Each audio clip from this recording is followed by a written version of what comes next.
What? At the top of the, like at the top, do you see that? It says Joe Fell's investigation. Okay, at least you can see it. Yeah.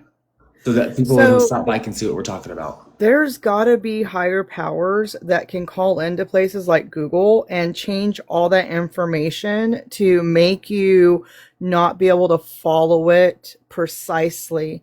Because if I was able to do that in 1999 to 2001 when I worked there, it's got to be just as easy, if not easier, to call things in if you have the elite power that Joe was ruffling feathers with. Does that make sense? And that's why I feel like there's things that aren't adding up because things can get changed. Yep, exactly. That's why time is always of the essence. After someone passes, after 48 hours, you've lost significant evidence. Mm-hmm. What did you send me, Evan? Hold on, let me. But if we found people that have been missing for 20, 40 years, we're ahead of that. You know what I'm saying? So Yeah, absolutely. Let's do something critical. Okay, let me go look.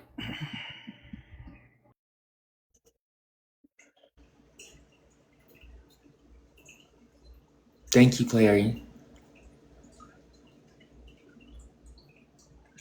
Here, you can come up here.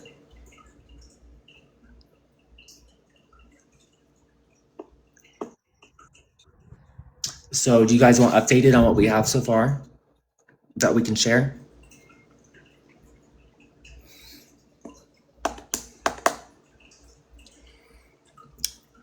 Will you guys tap the screen and repost like everybody at the same time? If you haven't reposted, can you hit this little thing here, and there's going to be a yellow like refresh symbol that you can hit when you hit that arrow. It'll pop up somewhere around here. Hit that yellow refresh arrow. It says repost, and hit tap and just keep tapping the screen, please. Thank you, thank you, thank you, thank you.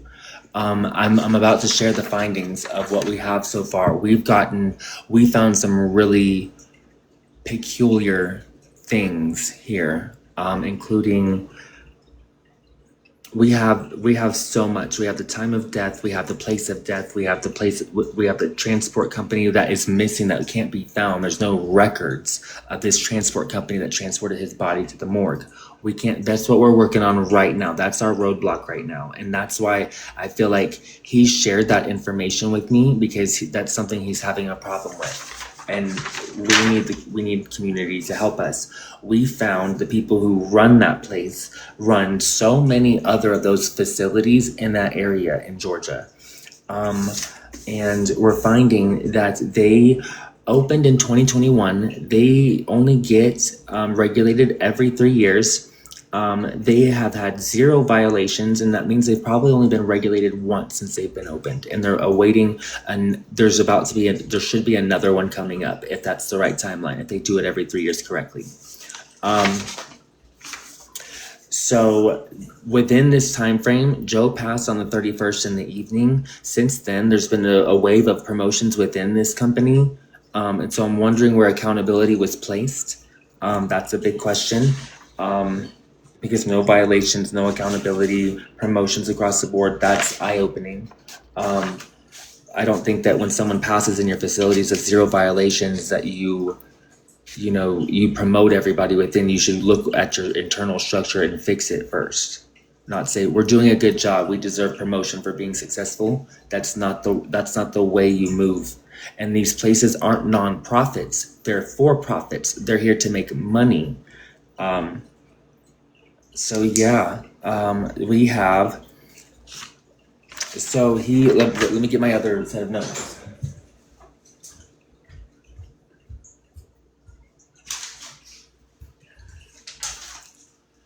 He was first seen passed at 7 a.m. and they didn't realize, the person who saw him at 7 a.m. didn't realize he was passed. He was pronounced passed at 9:20 a.m.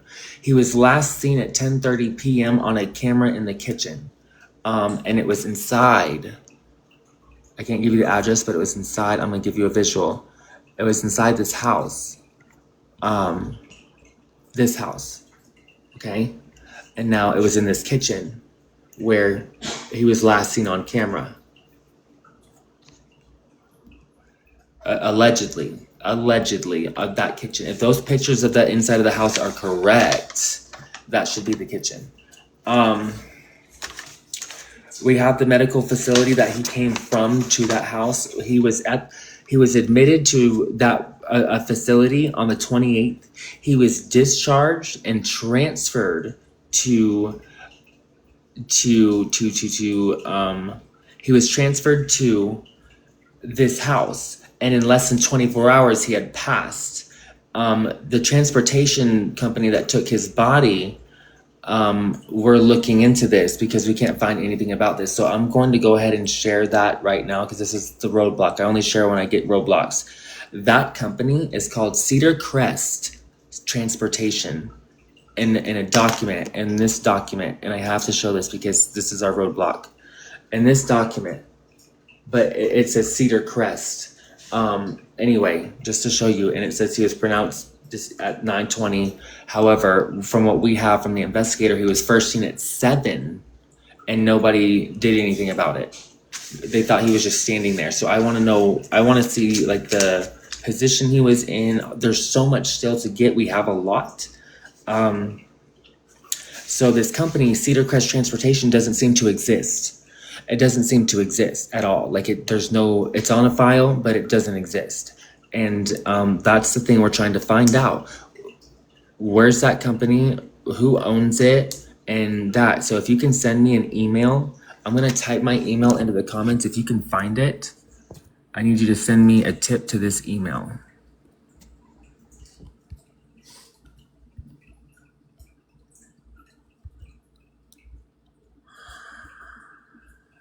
Okay. Thank you so much in advance. So yeah, and we have that. That's who took his body from the house to the morgue. Is that transportation company? I want to find out how he was transported from point A to point B, from the first place to the second place. That's what I need to know. Who transported him alive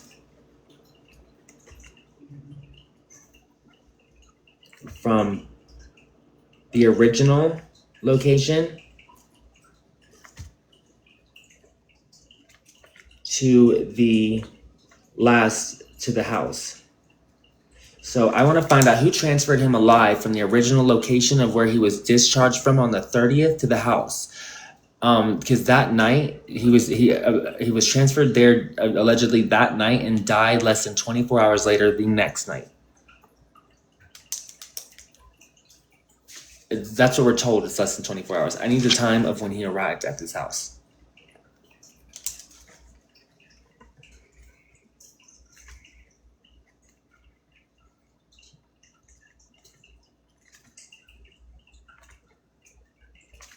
Okay.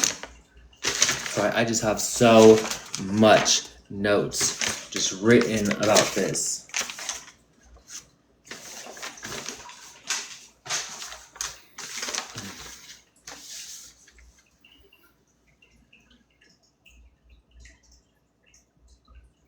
No, and I know that. So the reason why I even looked into that place is because of the name, Cedar Crest Road. The transportation company name is called Cedar Crest. And there's no findings on that, but there's a Cedar Crest Road. So I'm wondering what else is on there. That's a medical supply company that pops up, but I'm just trying to follow the leads. Oh, sugar's coming up. Come on, boo. Can you guys, if you're new in here, can you repost this live and share it? And if you're too busy to be here, we understand. Can you just watch and just see what's going on here? Nobody's talking about this, and they will not push this topic out. Not when we're talking about it in this way. We got the information already. Thank you. What you sent me, we had it already. But thank you so much. Thank you. What did you find anything, Sugar? Give me a moment. I did find something, but let me review it first before I send it because I learned my lesson from that other thing I sent you. So now I'm reviewing before I send because I don't want things. Fine. I don't want too many mistakes going into a email thread. Just We're trying to filter out all those mistakes of what we're finding. So bear with us, everybody.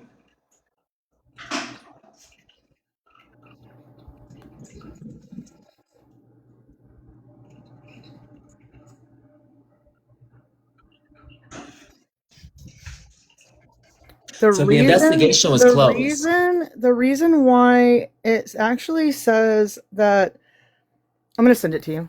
Never Okay. mind. I'm No, not you gonna can send say it on here. Go ahead. As long as it's not too private, as long as it's not like address or phone No, it information. just says that the assumption that anything but a coroner's office or a government entity removed his body from the facility and took it anywhere but their facility, they're all government-owned passenger transports. It's because they have to do it. They're legally they legally have to utilize only private passenger transport owned by the government in situations this way. So the only ones that would have removed his body from the rehab facility would be the coroner's government transport company. And they said, and it says, no, Cedar Crest is not a government transport company. Exactly. And now I'm going to send you the proof. So it says Cedar Crest is not a government transport company in Georgia. Cedar Crest typically refers to a geographic area in a road corridor, such as Cedar Crest Road in Paulding County. So there's something to follow here. There's a road, and that's why I was like that Selena Logics is on that road. And Yeah. that's a medical distribution company. And what we noticed on that coroner's report, it didn't put if he was an organ donor or not. Yeah, but they don't do organ donations or anything like that. They're How do more we know? pliable How do we resources, I know think. what's going on in these places? Well, no, not exactly, but they're not advertising that they do. Of course they things like wouldn't. that. Of course they It's wouldn't. That's yeah. why it's so hard to find.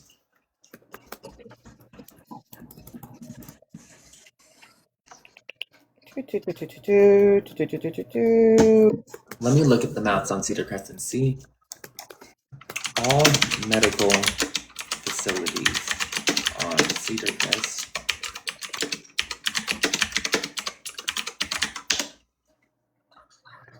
Alrighty. Oh, there's a bunch in like a tight little knit place. Yeah.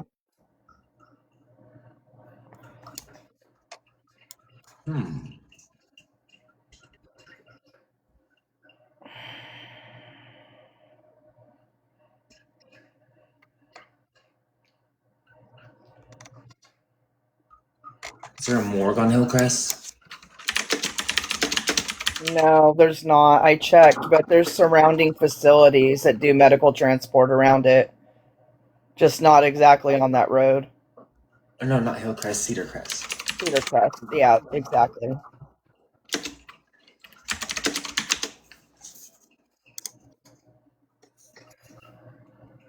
No, there's not. Well, here we go. So while the General Ackworth, that's one of them, Ackworth and Paulding County area on Cedar Crest Road does feature various medical and end of life facilities. There is no government autopsy or forensic morgue operating on the street. Instead of the public morgue facilities serving this region are located elsewhere on the Watson Government Campus in Dallas, Georgia, behind the county courthouse. Just emailed you again, Dylan. Okay.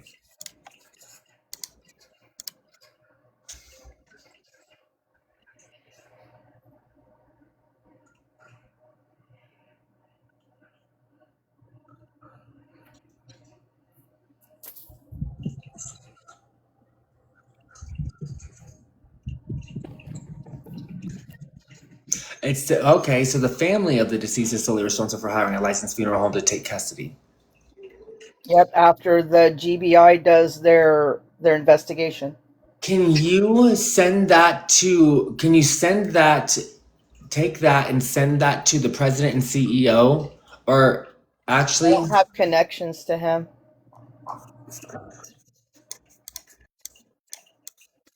got it.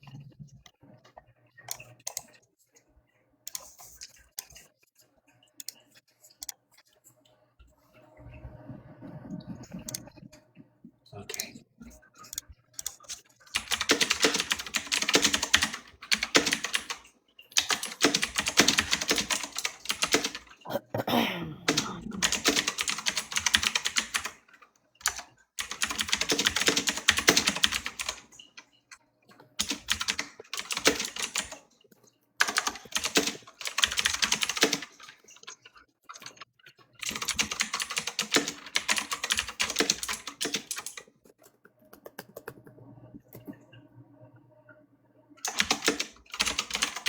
There's no way it's going to tell me.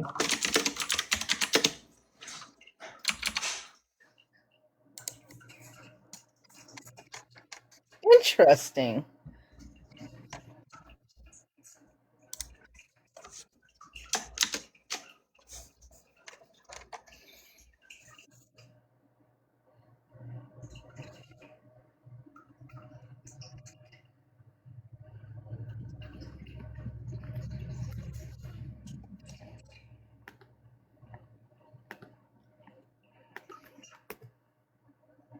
So I knew it wasn't going to tell me what I asked it, but look what the response was.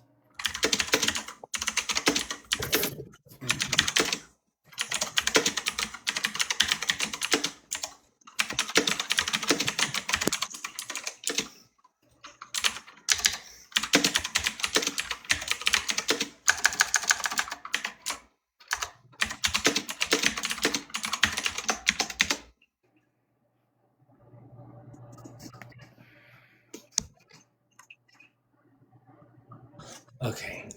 So I just messaged him. I sent him what you sent me, and I sent him, and I asked him, do you happen to know who transported him from the facility from house to where he was live? So hopefully he'll see that. Is he in here? No.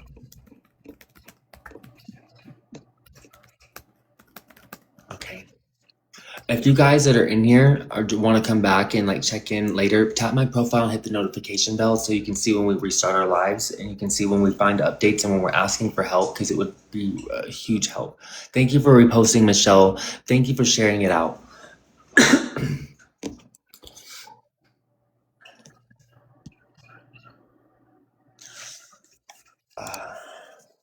Wait, I thought someone in the comments said that his brother's the one that transported him from the hospital to the rehab. But I don't know who said that.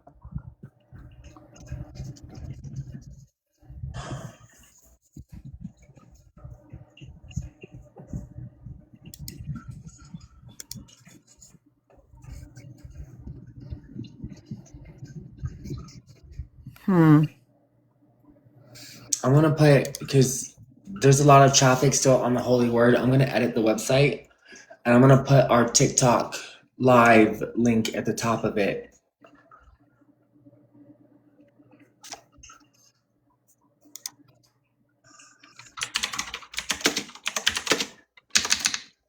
Look what it says right here. Let's see. I'm going to send this over.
So that hospital uses vehicle requests for transportation through Verida, VERIDA, if a family cannot transport somebody because of any of the following. If a patient is fully mobile, mentally alert, and requires no medical monitoring or physical stabilization during the drive from the hospital to the facility, they will allow a spouse, a parent, or a family member to pull up in the front entrance and transport them in a personal vehicle. If that cannot happen, the hospital will request vehicle through Verida, VERIDA, the state's official insurance transit broker, which assigns a local driver to the hospital's discharge bay. And I just emailed that to you. So who is contracted by Verida? Let's find that out. Thank you. Your brain's working faster than I am because I'm worried about other tasks. But I whenever you have what you're understanding and trying to convey, I know I'll understand it at the time. I'm sorry. You're okay. I had my coffee this morning, remember? Yes. And I have been on break. When I messaged you and I was like, hey, I'm so sorry I've been busy, I did feel bad. No. Thank you. Oh, damn, they changed their name recently, too. How fun is that? Interesting. I found out who owns it, too. That was quick. And what company is this? Verida, VERIDA, the transport company the hospital would have used that has contracts, I'm sure, with other privately owned non-emergency transports. I'm sending it to you. You said VRIDA? That's correct. Brita? Yep. Rita or Rita, how you say it. Brita? Yeah, okay, interesting. But look at this. Look at what I just sent you. They had a name change.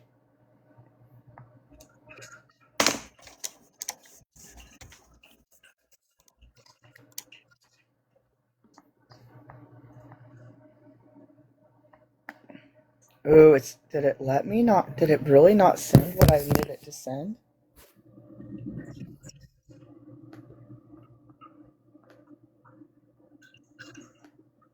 It said when it's used though for private family so that's for when he was being transported from one place to another. So there's a choice there, but hold on, it would not let me send this to you. It just. I already asked President and CEO if he would tell me if he knew who transported him from point A to point B, but while he was alive. I thought I read his brother did, but like I said, I'm not sure who said that. Right. All right. It says it's sent this time.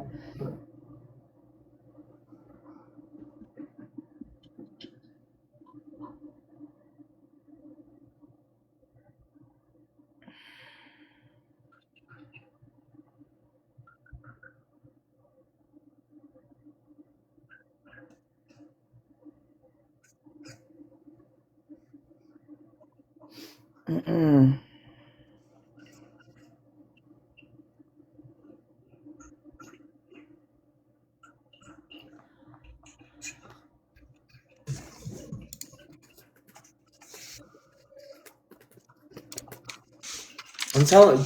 Can we all go into Candace's latest post? And I'm doing it myself. I'm gonna comment on Candace's post. Can you please help us with Joe Fell's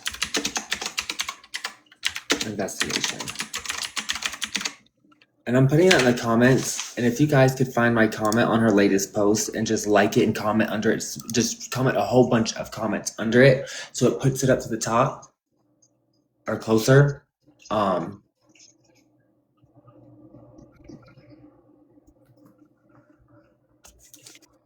We're just trying anything at this point, you know?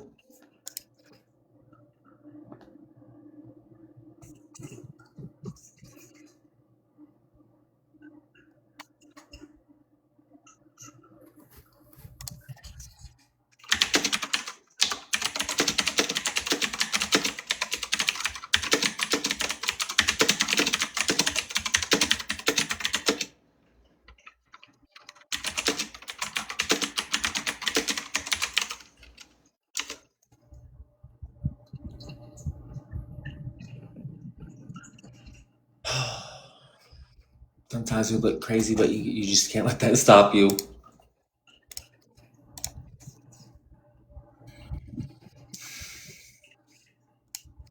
Just gonna reach out to her and just say,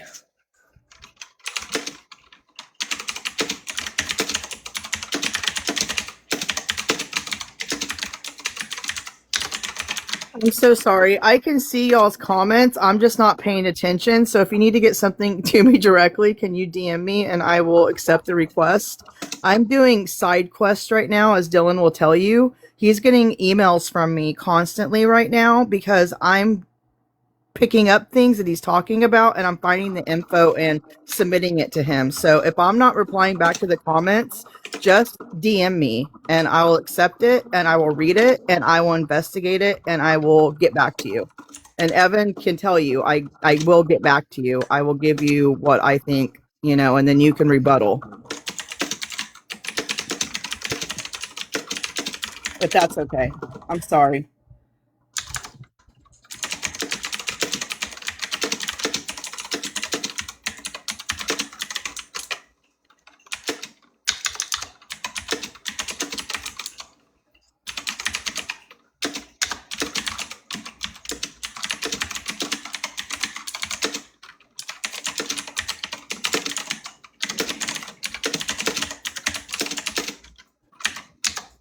Thank you, Evan. I'm trying, man. I'm trying.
Thank you, Lisa.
all right. Send a message to Candace. And I know it's going to be her team that reviews everything. So I messaged it as in a way of talking to her team.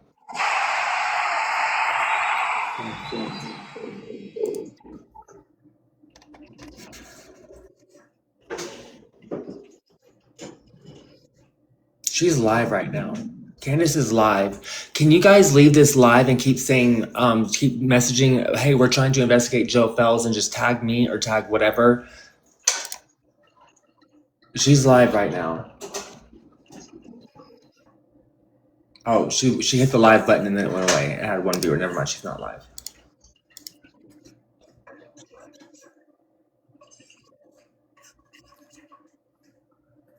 Damn it, I'm sorry.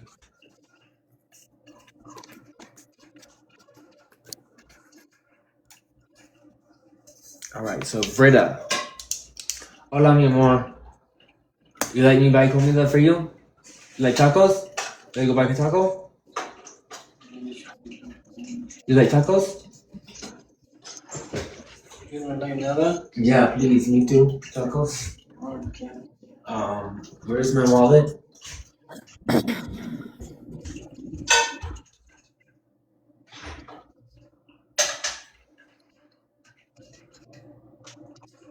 Dice que mami, Interesting.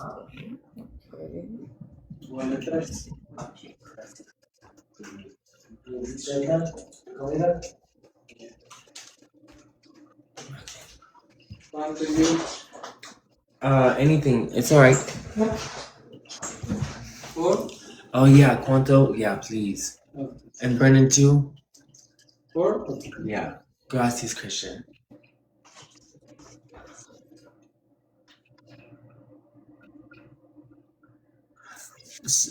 I'm interested in what? We found a lot. We're just processing with what we have. We found sugar. Have you written a lot of this down? Hell no, I just been emailing it to you. I haven't written. Okay, so Frida, no, it's I'm not fine. gonna lie about it. No, it's fine. Do you have it in your head? What was Frida about? One more time. What was Frida? Frida, the company. Frida, hold on. Frida, No, I don't have it in my head. The VRIDA. Oh, that was the Verida. It's the ride company that they would have called to transport Joe from the hospital to the rehab facility if a family member did not pick him up. If he wasn't stable enough to have a family member pick him up, Verida or whatever would have been the company that the hospital would have called. They're the ones contracted. But Verida, if you look at my email to you, they contract other places to do those rides. They're like the point of connection, because it literally says in that information I sent you, you can't reach out to those things yourself. That company is the one that does it for you. So I guess there's transportations that they can use, that's multiple, not just one, from my understanding.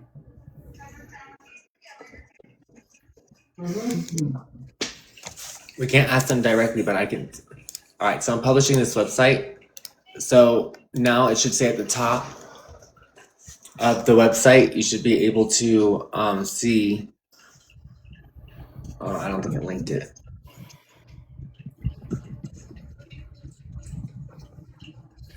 I put the new banner at the top for the thing.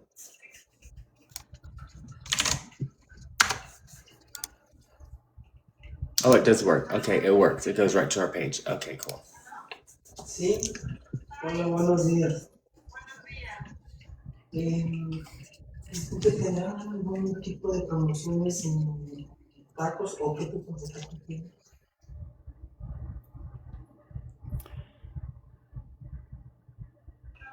Right now, she's making funeral plans.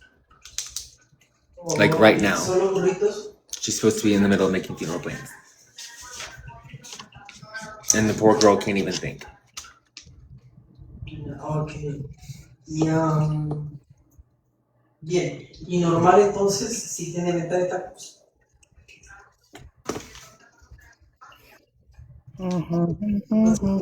¿De qué tiene? Thank you. Thank you so much.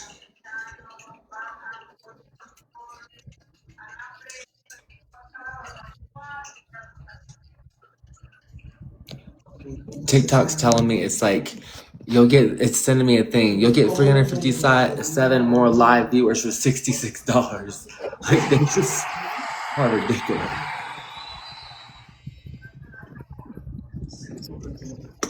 Okay, someone just sent me another tip. 4 de barbacoa y 4 aparte y 2 de asada. dos de asada y uno de guayaba con los de asada. No sé. Sí. ¿Cómo en qué tiempo sí? ¿Cómo en qué tiempo lo tiene? Ah, bueno, entonces yo me daré el tiempo, ¿sabes? Pero a lo mejor llego un poquito retrasado también. Aquí debe haber nada.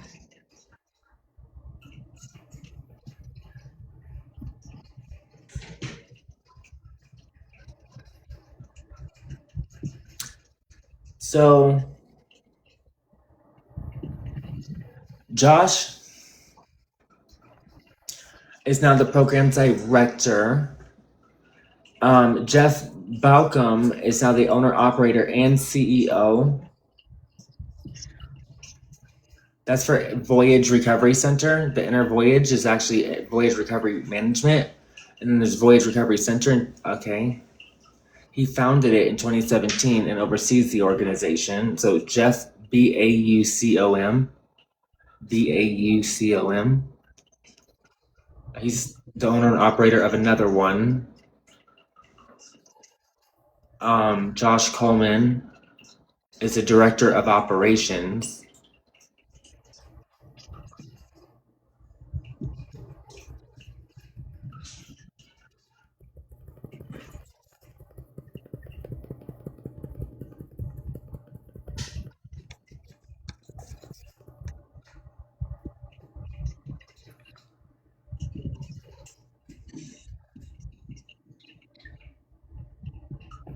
Director of admissions is Jessica Smith. Mhm. I wonder if that's who called 7. Okay.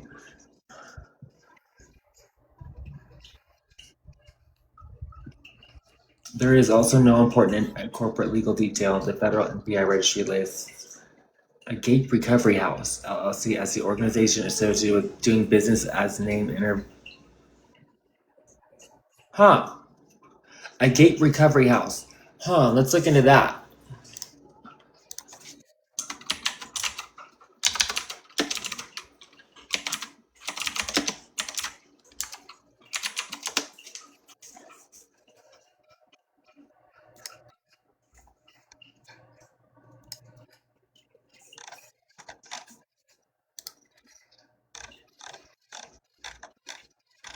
So they put him in something that's like sober living. Mm. And what's crazy is he was so, that's not what the treatment he was needing, right?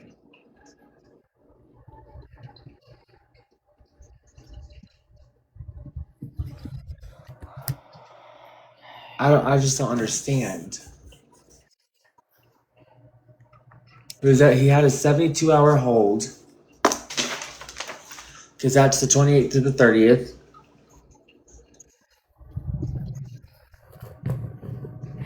No, that wasn't even a 30-hour hold or 72 hours, because 29th, 30th, he left on the 30th. He wasn't even there for 72 hours at the original facility.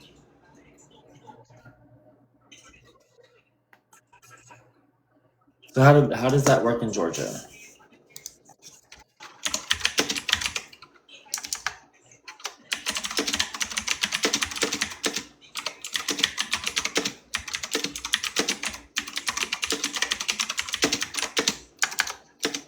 Oh my God.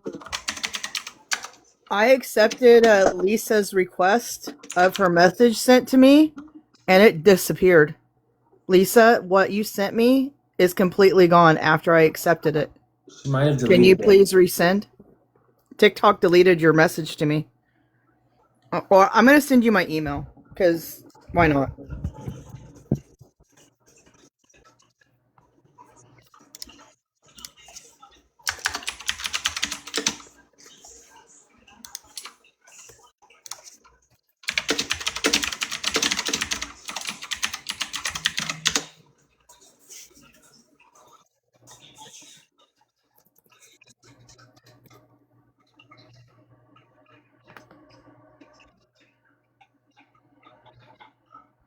That's wild.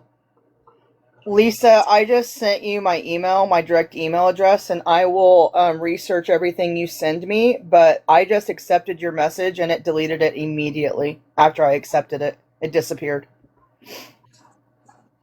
So that's the thing. If he had a suicide attempt, there's a 72-hour limit, but they only had him. So there's a 48-hour examination rule. Upon arrival, the designated emergency receiving facility, the individual must be examined by a physician within 48 hours to determine if they continue to meet the criteria for involuntary treatment.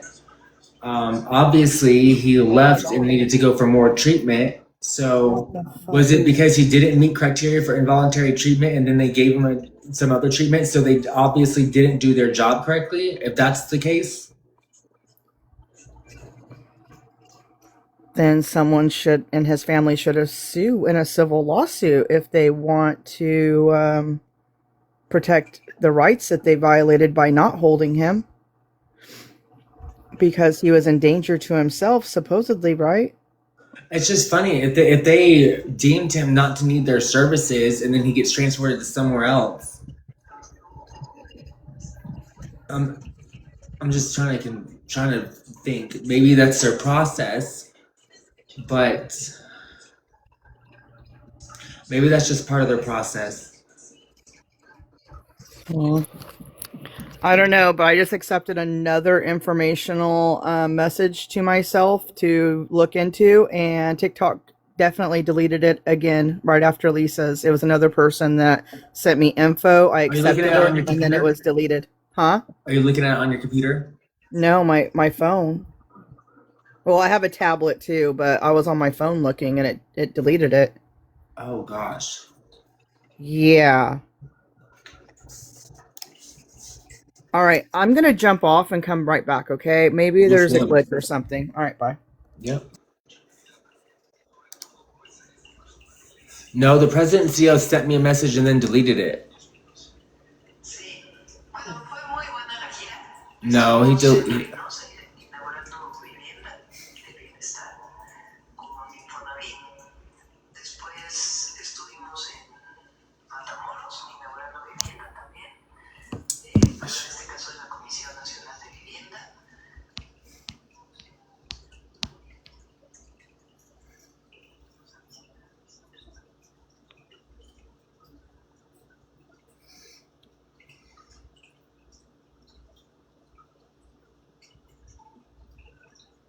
I don't think that's his father.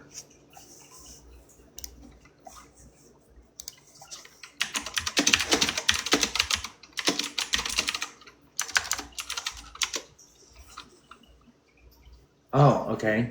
Maybe it was. I thought I just saw something about his father. What?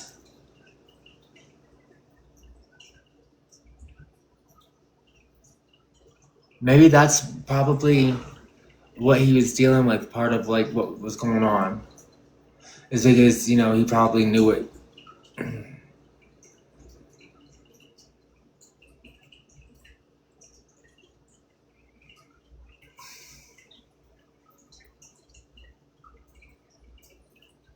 I'm not saying that that's what it is, but they're always put these things in there to make you seem. There's just. So how did his father die and all these things? But that's what it's meant to make you think. These things are meant to throw you off, okay? So someone came in here and just threw that in the comments, so that might be able to just throw us off. Just because even though there's still a lot of inconsistencies here, that thank God we've written them down about the Cedar Crest transportation, that's just missing. He died less than 24 hours from being there, from another, we don't know. There's just so many things. They promoted a whole bunch of people within the company at the house that he passed at. So it's like, when you're doing good, you promote people. When you're doing bad, you don't just hand over a wave of promotions unless somebody at the top quit and everybody else had to replace everybody else.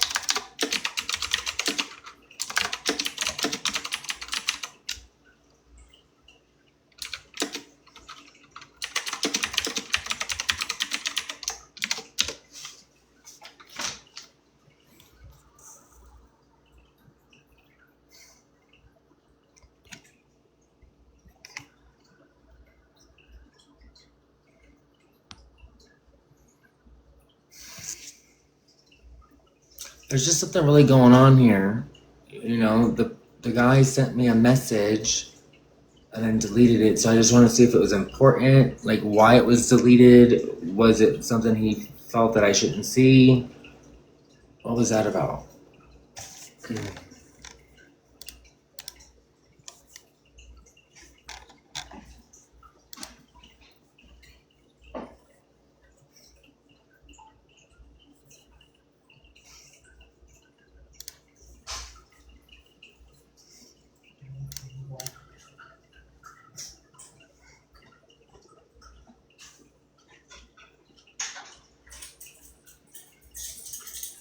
You're in Augusta?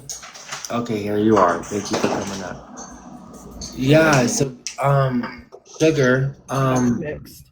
President sent me a message and deleted it. It says deleted message right here.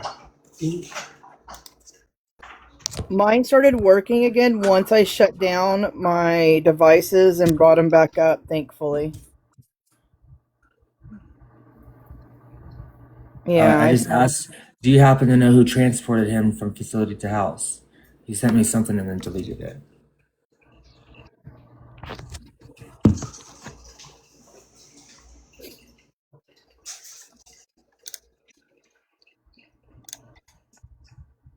I don't know. I don't fucking know. I think I should just like not. I don't know. I think we should just stop talking to people who knew him and do our investigation. I'm grateful for the snippets that they've sent out, but I also see chinks in a chain that I'm questioning, and I understand what you're saying right now because that's what I do. People will lie to me straight up lie to my face. And I'm like, well, it doesn't matter. I found your bullshit. Like the company that hired me to see your fraud and find your fraud that's going to sue you knows you're lying too now. And they will act like they are telling the truth and they are just amazing humans. And then you find out they swindled $1 million or more or less or whatever. But you would swear that they're your sister in church, you know? So that's why I question everything. And it's not that I'm calling them out. I'm saying they're doing anything, you know, that's not untrustworthy, but I have to see things from my own eyes before I'm going to believe you. And that was with Joe too. Like when that Joe dude came up on the scene and I was watching him say this, do this, whoop-de-woo, I was like, all right, man, now prove it to me. And he did. He proved it to me by watching him and seeing what he was sharing. So it's not just them. It was Joe at the get-go too. That, like I said, I'm not trying to say like they're one way or another. I'm just who I am is I got to see it for myself and I got to look into it for myself. And I think that's just normal for somebody that has any kind of intelligence. Be careful, honey. Did I take the car out? Well, take the car out? Very good. You sure?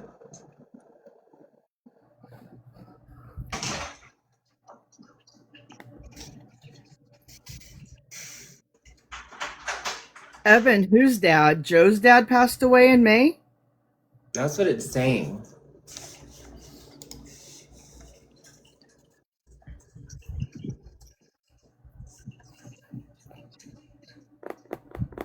Hmm.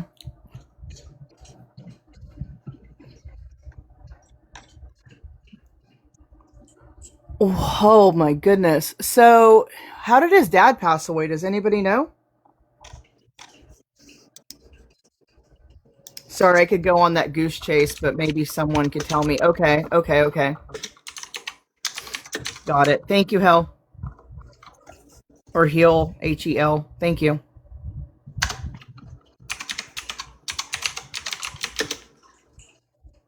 Oh, that's so sad.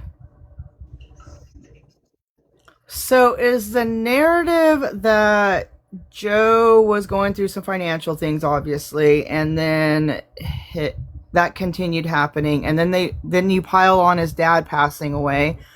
I don't know if they were close or not. I'd assume since they live close by, they would be. And then he went into a psychiatric psychosis. Is that what we're to believe? And when he did do this, how much medication did they put into this man to make him turn into what happened to him? What's really crazy is the people who's running this investigation or whatever, they're acting like they own Joe. Like they own the memory of him. Yeah, it's really weird to me. But they might want to make money off of him later. What happens? They're gonna say they own him now, and there's just gonna be a documentary on Netflix that they sold to Netflix in their own narrative. I mean, come on now. We see it happening all the time. That's why you would want to own somebody after they pass away, is so you can keep collecting on them. Yeah. And how did these And news that's the sources thing, get the information so fast? I So can't get the full document of what they tried to show me about that company. And it's like, I'm not asking for the company that took his body away. I want to know who brought him there. What did they do to him in that car? Yeah, exactly. So I asked him that question, he gave me an answer, and then he deleted the answer. It's almost like he couldn't be caught lying, or there's just questions. DJ, yeah, I noticed that too. I actually learned of his passing from TMZ and then found out how quickly they reported it. Like, who got the money from that? Who got the money from reporting it to TMZ? There's got to be a money trail. Anything over $5,000 is not a gift. So if there's any kind of accounting, direct deposits. The thing is, whoever's doing the investigating, you never have the person that you know closest to you doing the investigation. Oh, true. Amen. That should tell you right there. But look at the Lindsay Clamsey case right now going on. Her husband calls right now. Her ex-husband was just seen in a photo with the lead investigator and his new wife. And it's not AI. So, I mean, people... The Lindsay Clancy, the woman that supposedly did what she did to her kids, but now it's coming out that her husband's a POS. Well, after this all happened, there's pictures of him hanging out at a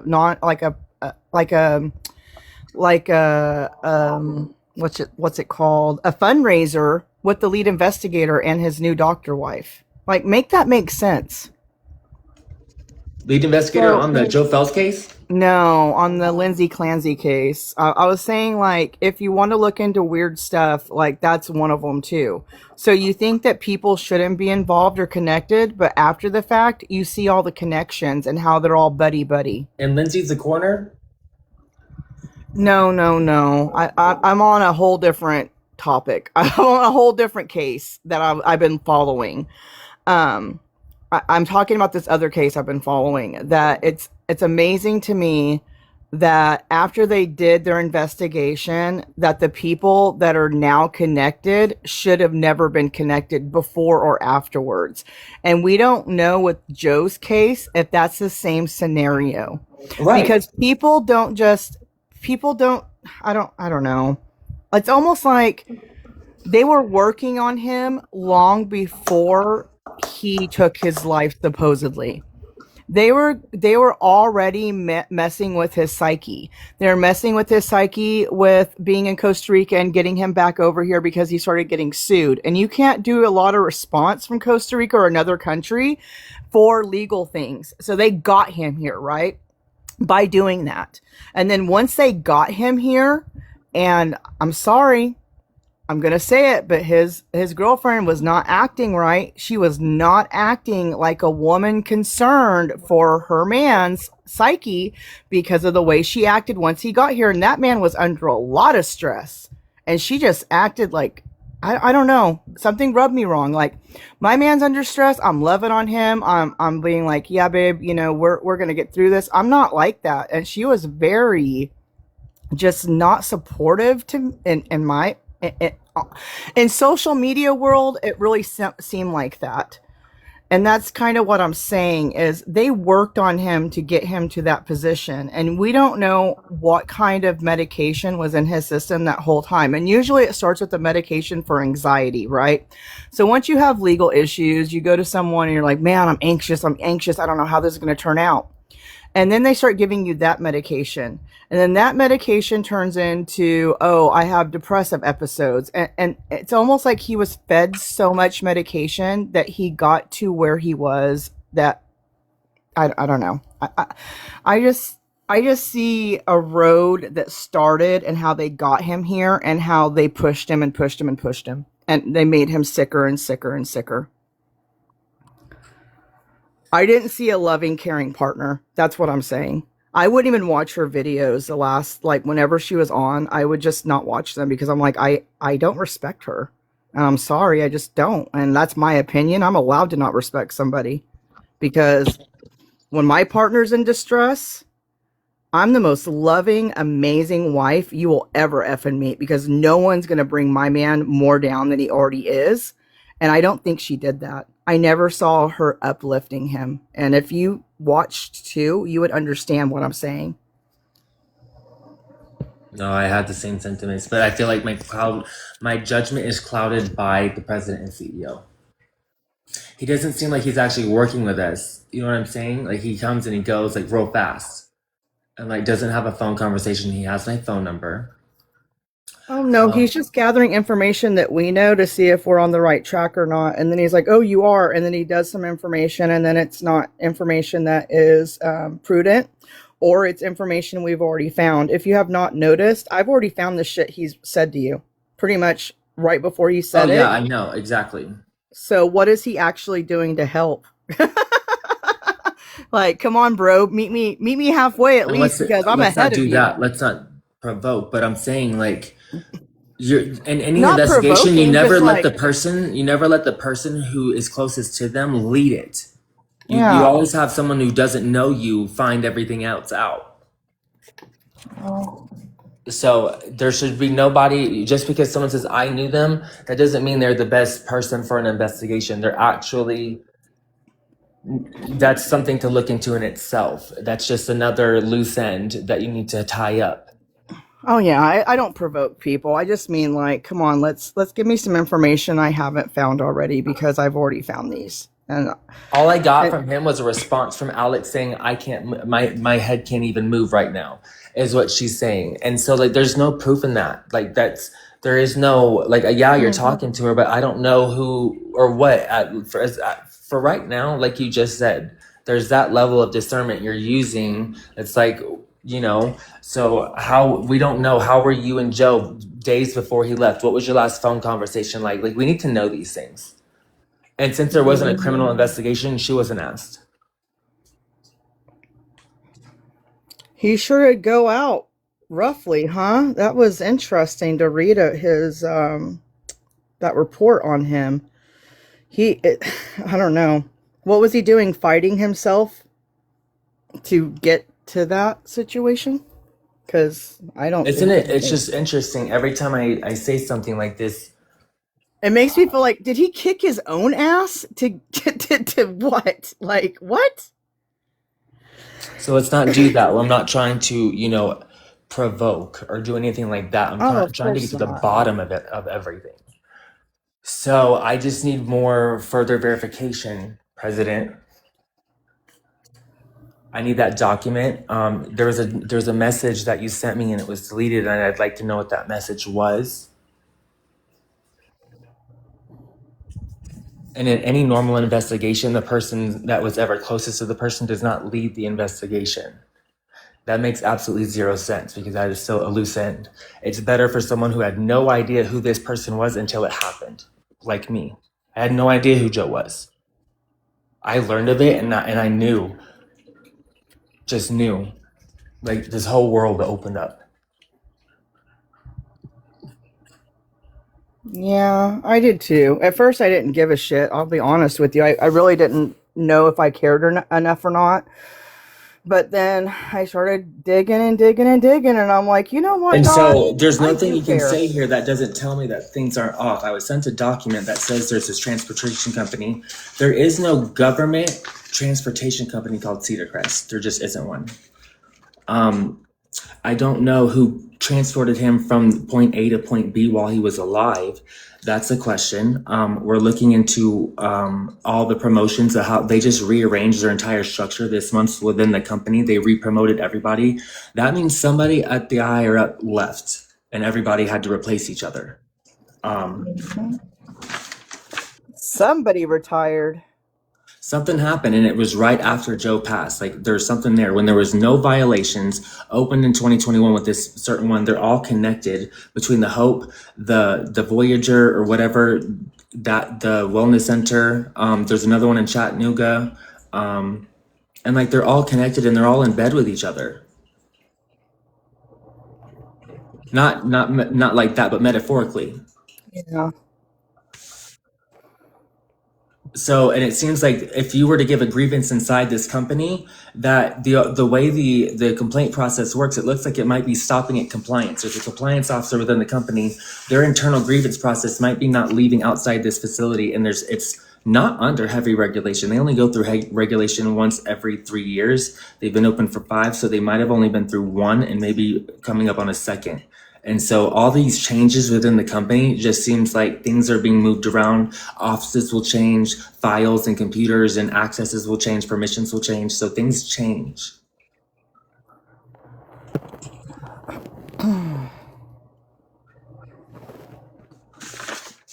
So the company that, it does say once the coroner releases information about, or once the legal release has been done, once the coroner is done with their exam, it's up to the family to transport the body and figure out, the rest of the process.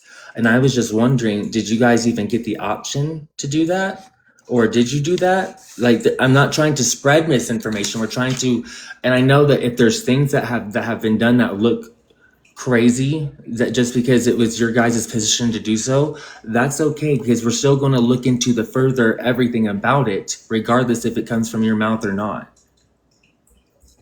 Yeah, like I appreciate him telling us information. Just know that we want to look into it to make sure that's verifiable. Yeah. At this point, if anybody, whoever was behind it, it will be found out. And I will find out through inconsistencies, through lack of communication, through things. All right, so he sent me a lot. He said, listen, bro, I don't have to share anything with you. I'm doing this to be nice. You guys seem like you might actually care. Versus the older dumbasses who are literally trying to get followers. Literally, sir, president, if you're still here, I don't give a shit about the followers. I have a page that I had other followers on. This page had nothing on it. I used this to spread messages about charity. Don't even care about that. Yeah, Mr. President, I'm part of Underground even when Railroad. people I look have- for pedophiles. I don't look for people like this. I even- strictly stick with children, finding those people, not this stuff. But even I'm gonna just address everything that's being said. I want him to know what's going on. This is how we know things. Clear communication. So yeah, definitely we're not here for anything but other, because it's right, and this is just the only utensils we have that are working. And let's see, to keep you from doing anything reckless like showing up at any of these places. No, we're not going to do that. That's not going to help at all, and we understand that. We know that that's going to literally make them close ranks. I'm supplying you with information to help you, and I appreciate that. I have years of training, certifications, real world experience on 2 continents before leaving. I'm not going to say anything else, but it might be private. One second.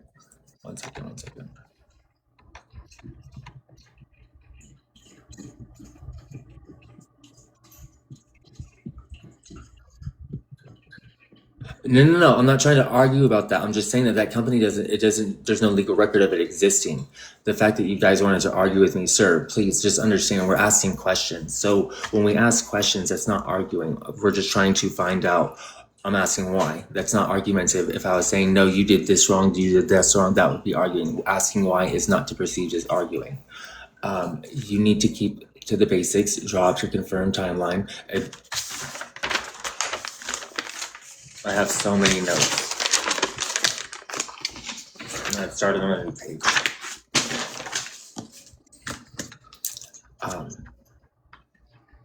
Everyone else fills in around instead of, yeah, exactly. No, that's why you don't need someone who knows the person to do the investigation. That's actually counterproductive. You interview the people who knew him so you can actually not cloud yourself from the investigation.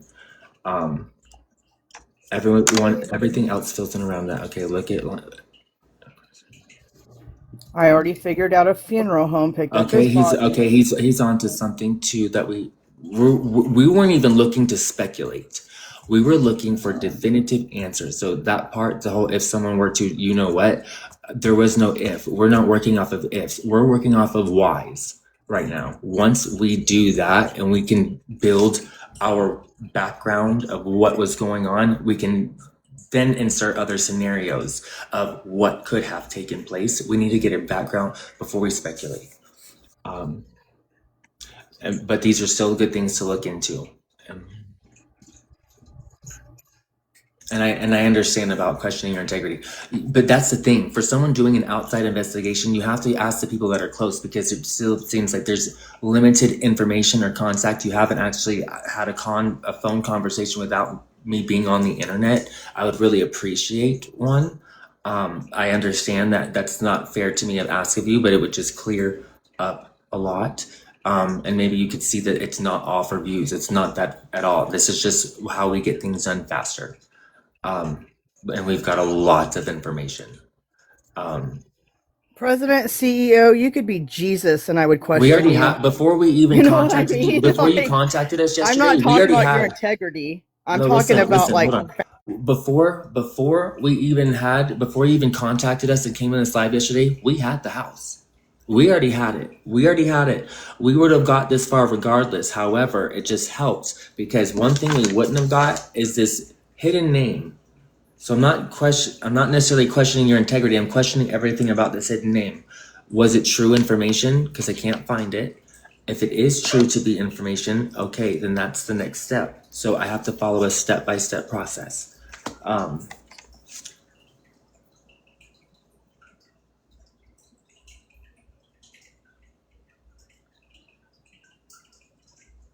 not asking when the body left the morgue. It was transported to the. Okay, that's fine. No, and absolutely that part I definitely want to seal. Where it's at now does not matter. What happened to it matters, and what happened to him up until that point matters. So I need to know who took him from the original facility to the house. That's what I need to know. That's where everything's getting misconstrued, and I need to know who took him from the facility to the house. Was it Verida, the company that should have transferred him, or was it family? Or was it somebody else?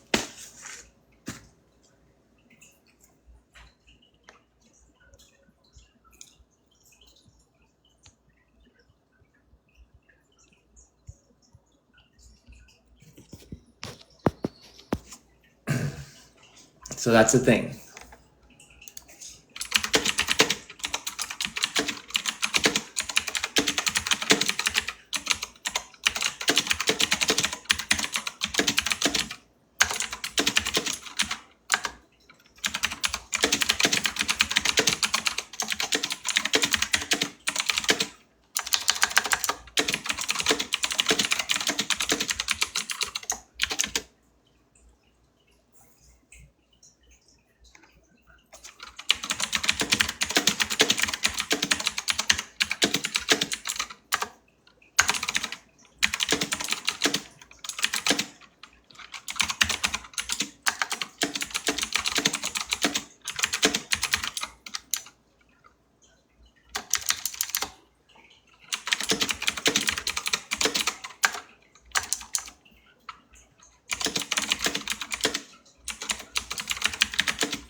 I'm pretty sure he's typing back the president and CEO.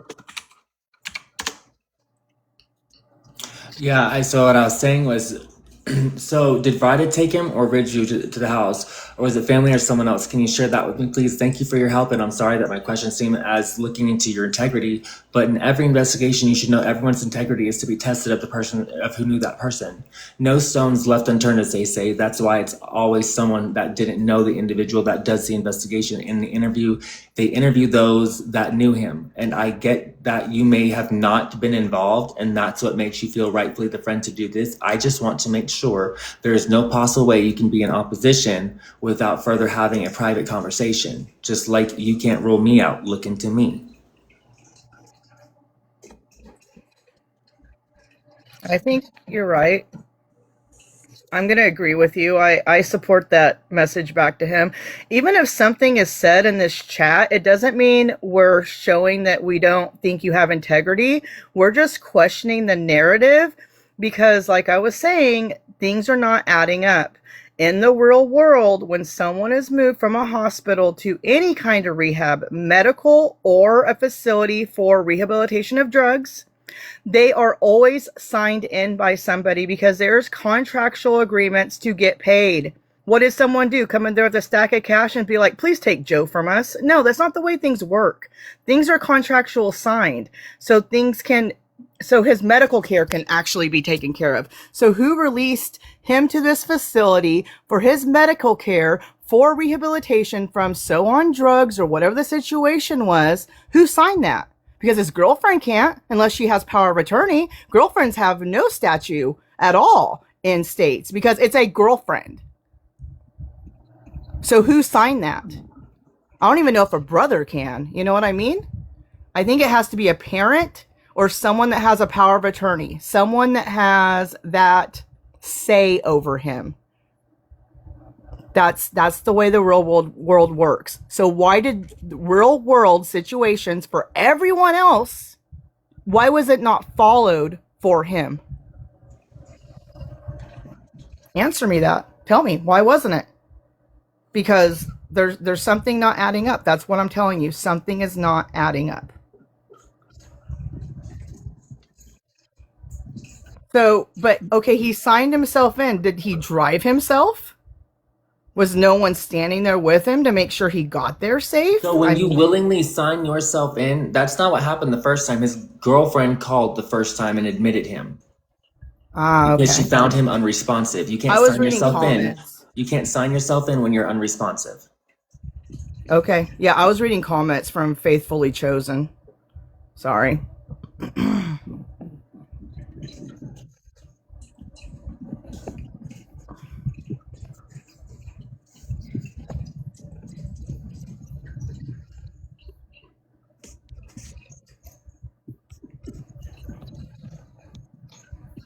I'm not going to show the house again. You know what? I'm not going to show the house because we don't want anyone screwing. Who needs to know about the house needs to know about it now. The house where Joe passed away in. We found the house. We found the companies that own it, the people who are behind it. But there's still more to uncover. There's still more. We have to figure out what happened to him. So, CEO sent me a message because he doesn't want me. They're telling me where to look, and that's what I don't necessarily do is take direction of what questions you tell me to ask. I ask all the questions, including those questions.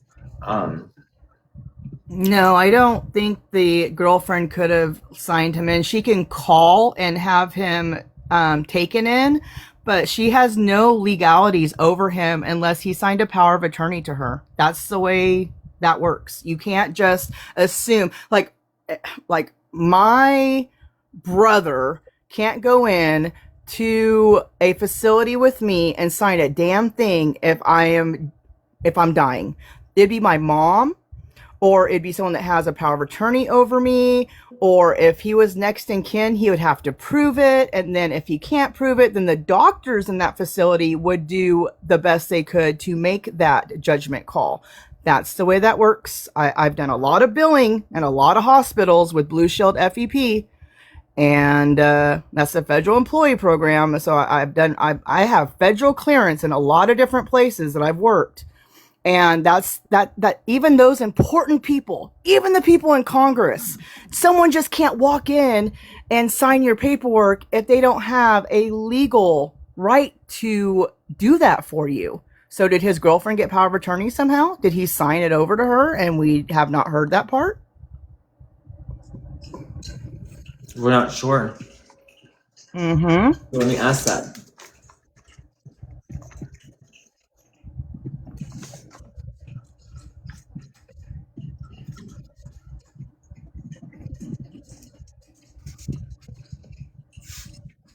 Not that I know of, Faithfully Chosen. I mean, that hasn't came out anywhere. And you already know how I feel. Like when I see someone that I've been with struggling, I've been with an alcoholic before. He put guitar strings around his neck and tried to hurt himself, and I took care of him. And then I got him help. I got him help all the way through that. I got him medically cleared. He was on a 72-hour hold, and then I supported him. Where's And I'm Christian? sorry, that is just not what I've seen by his girlfriend through months of him being relocated to the States from Costa Rica when he had to come over here because they started suing him left and right. And I think they started working on him to get Will him you, to will this you, point since Brenda, then. will you drive to the taco store and see if he's there? Yeah. Ashley, an ex-wife doesn't have any control over anybody either. If it's legally a dissolution of marriage, she no longer has any legal right to make decisions over him. It would have to been his parents or someone that has power of attorney or someone next in line that was even, given permission by his parents. There's some states that will allow parents to give permission to a brother or a family member to help take care of, thus patient. But we don't know if that was the situation or not. There are variables, but what I'm saying is, how did he get to a rehab facility and no one signed anything to help him get in? And now you're saying he admitted him, like someone said he admitted himself?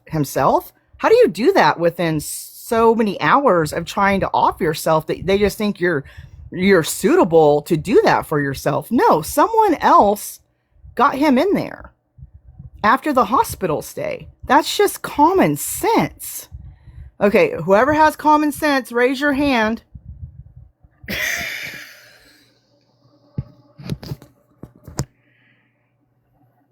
Queen of Taps, that is correct. Power of attorney does have to go through the courts. It has to be approved.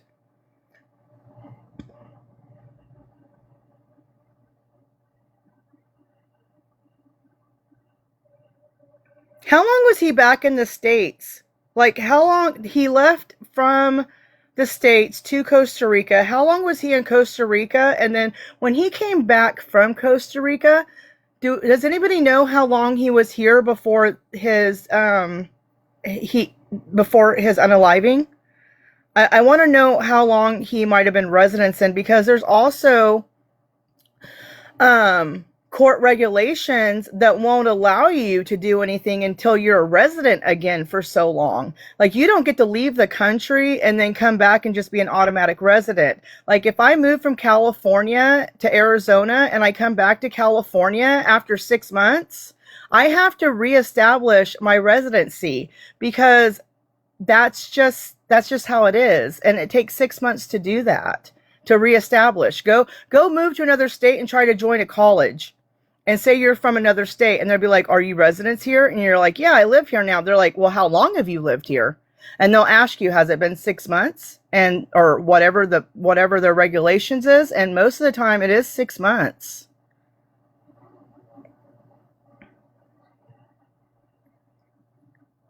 I can't hear you, Dylan.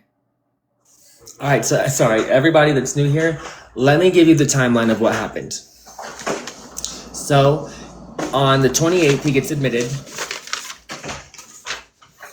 Let me find all this stuff. So he was admitted to a place. I'll just share this now. Ridgeview. He's admitted to Ridgeview on the 28th. This is the first time I'm sharing this information. Queen of Taps, let's find out what it is in Georgia. I'll be right back. Yes, ma'am. he was discharged on the 30th. So 29th, 30th, 48 hours later, he was discharged and transferred from that facility to a house. I don't, if there's any stops in between the house, I don't know, but he was transferred to a house.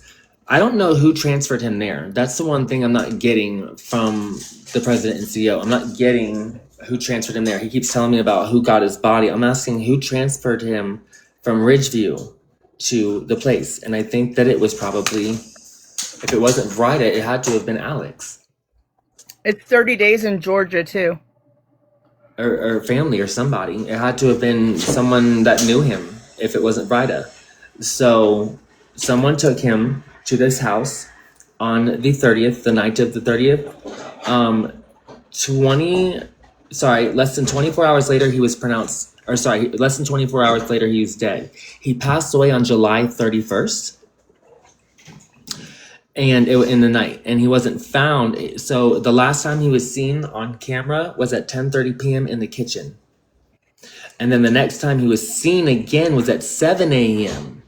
He was seen again by somebody at 7 a.m. that didn't know that he passed away.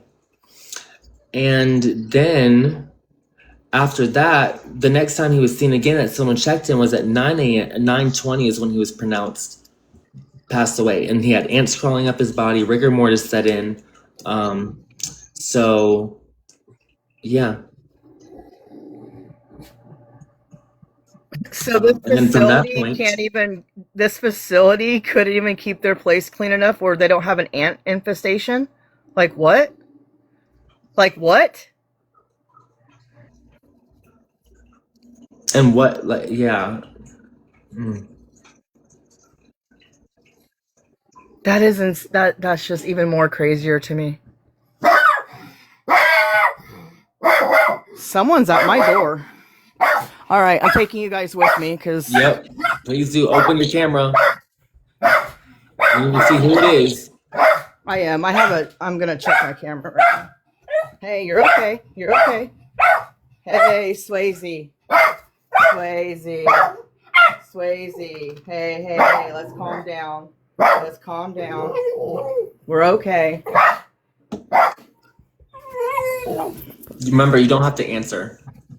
I got my camera on. Don't Hi. ever, Is there a Remington here? That's my daughter, and her grandma works for you guys. Oh, who's her grandma? Crystal McPherson. She works right under the sheriff. What's Oh. going on? Nothing. Someone called in wanting us to do a welfare check on her. She's at school. She is? Yeah. School called and said she's not there. Reading School of the Arts? That's what I was told. Reading School of the Arts. Okay, I gotta call you back. Bye. yep, call us back. They wanted us to come here and do a. Shit. You guys, this shit just gets weirder and weirder. Can you guys please tap this and share this out? This is the one who was like digging into all this information. So what happened to her daughter?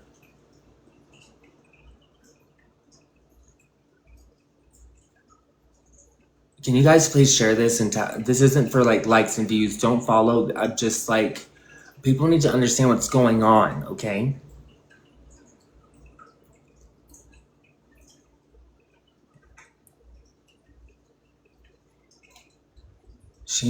Someone message her, keep messaging her, keep making sure that that you get a response or something. Everyone blow up her inbox and like follow her and get her to just try to,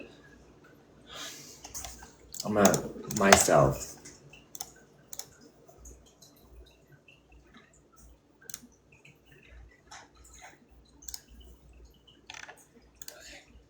Just go live, sugar.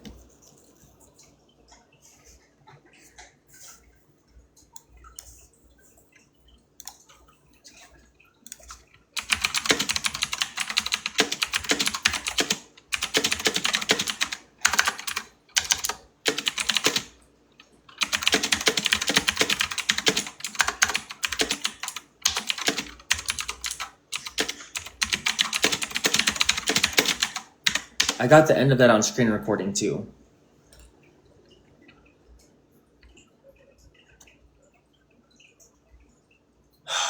Did anyone screen record any of that stuff?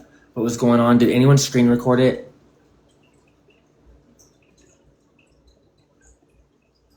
Anybody?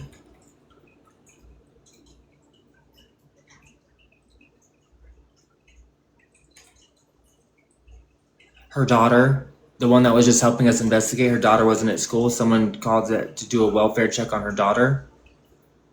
And who that someone is, we don't know.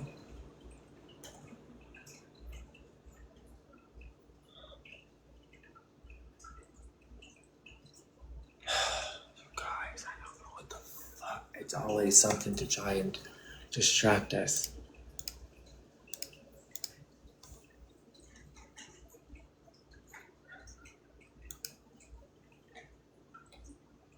Fuck.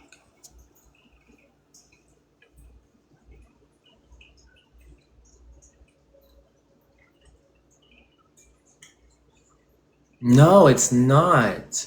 It's not normal. Like, what the heck was that? No, I don't. I do have it on record, you're right. So once I end this, it will. But I feel like that would be counterproductive. Please just message me.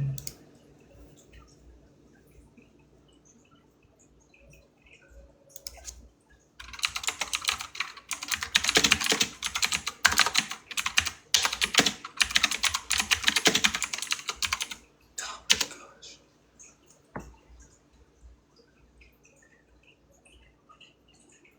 That's what I'm wondering, dude. I just don't want my mind to go there. I don't want my mind to go there.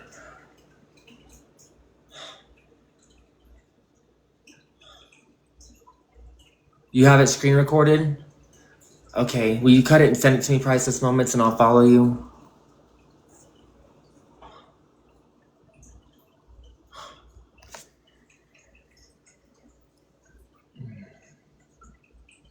I'm not trying to add any hysteria to this. I gosh, this is becoming more than it needs to be.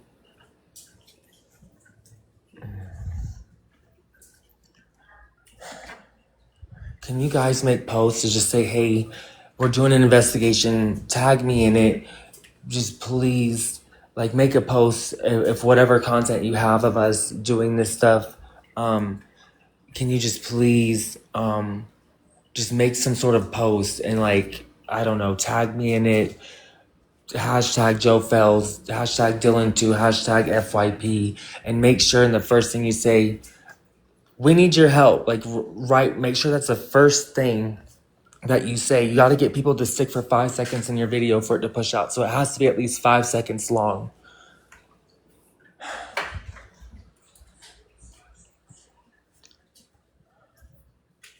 And I would recommend doing it to where it's like a 6-7 second video to where it's not long at all, because that's how as long as it gets watched all the way through, that's what helps.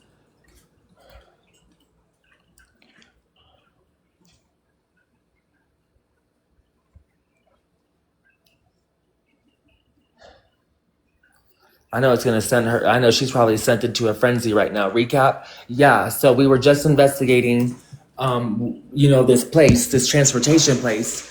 And the lady helping us do it, she gets a knock at the door and they're like, yeah, so we're doing a welfare check for your daughter. And she's like, yeah, my daughter's at school. And she's like, well, we just checked the school. She's not there. That person didn't even say what school she was supposed to be at. They waited for her to respond. Fuck, bro.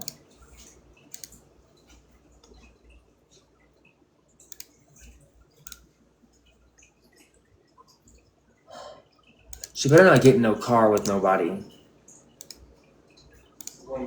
Why did she get off live?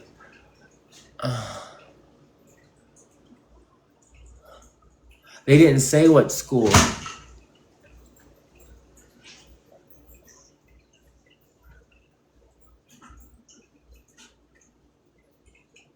Yeah, I wish is she still here? Sugar, are you here? Sugar, are you here? Sugar, are you here? No, she's not here.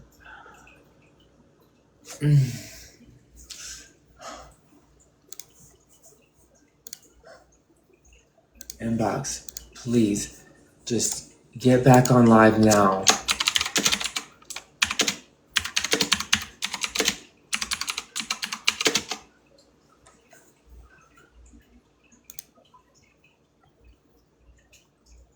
I hope that email gets pushed to her phone.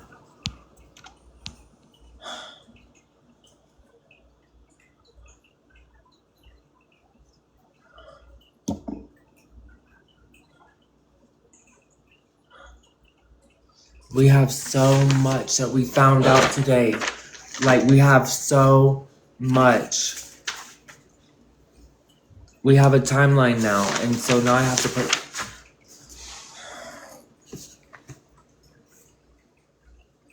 The 28th. I can't even think. It made it... oh my gosh. Sugar, I hope your daughter's okay, or whatever's going on. I suspect the report was bogus, too.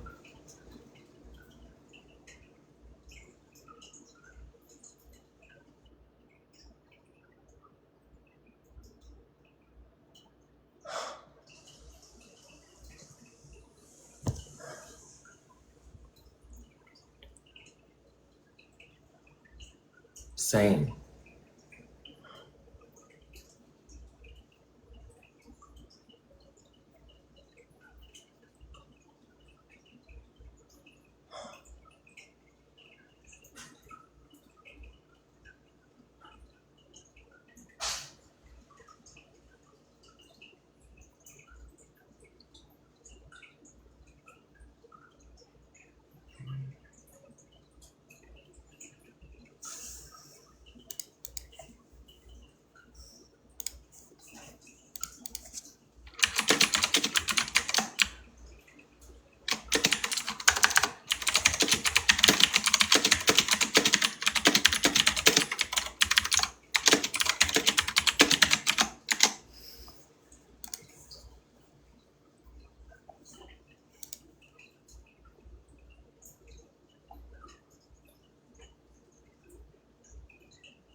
She's here. She's here. She's here.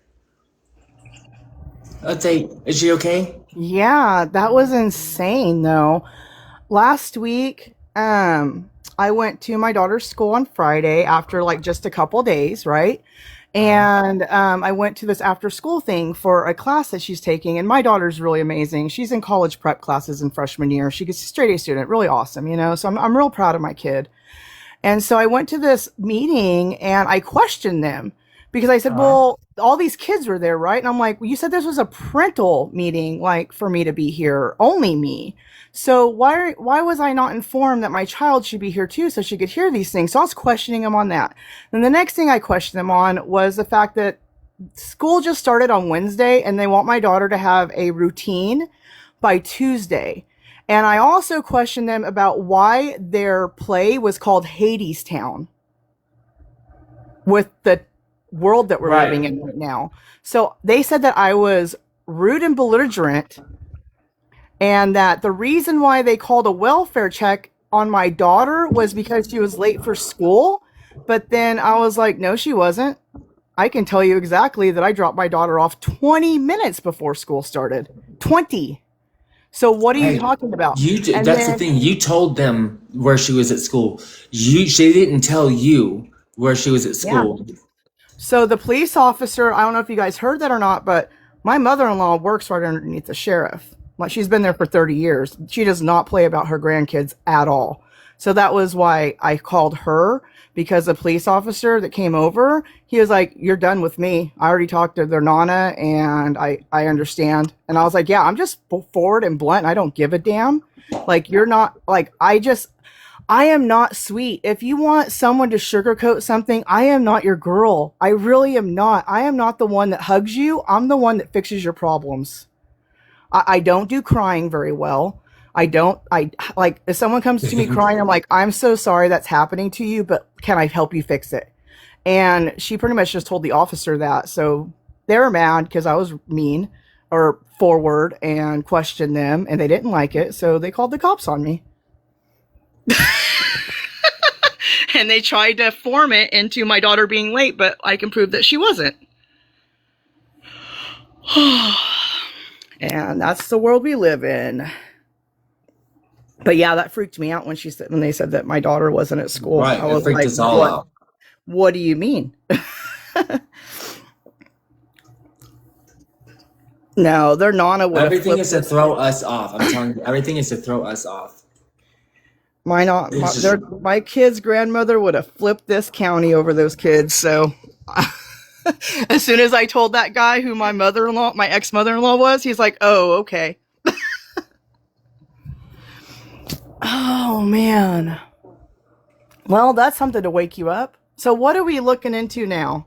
Cedar Crest Transportation. Oh, I thought we already figured that out, that it doesn't We exist didn't. as a company. We still. They're insisting it is.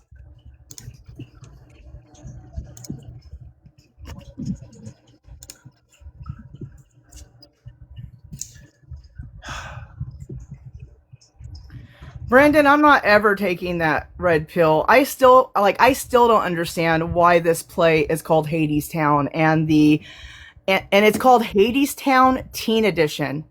And I told my daughter, like, when I came back from that meeting, I was like, I'm really not okay with you doing this. It really bothers me. And she got so upset with me. And I was like, I support you and I'll help you do a dance routine or figure out the lines that you want to try out for, but I'm still not okay with it. And now I'm even more not okay with it. Right, the way they forced your daughter to think that it was something fun Yes. and not teach her what Hades actually like represents. Mm-hmm.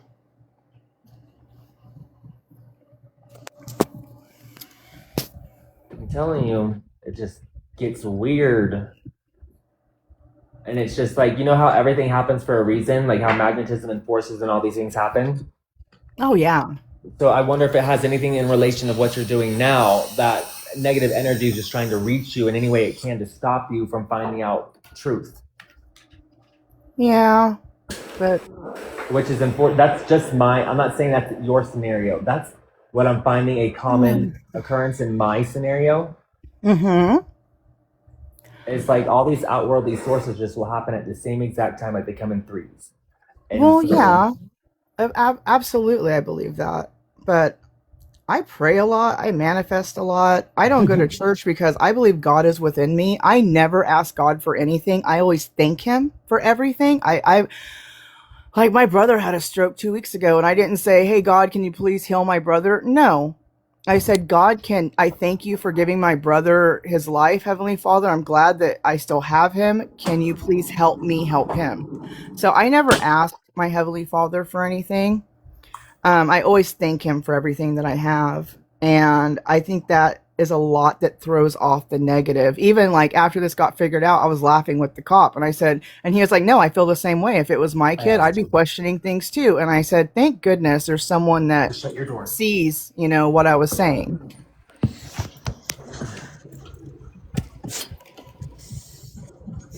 Okay, so timeline. I'm taking all these notes and writing down the timeline now on another sheet. Okay, so I'm gonna go over the timeline with what we have now. We have the house. We have a lot of information. So let me go over it with you. So on the 28th, he was admitted, right? 28th admitted. Our 30th. The 30th. Let's see here. He was discharged and transferred from Ridgeview. The place that he was admitted to at first on the 28th of July was Ridgeview.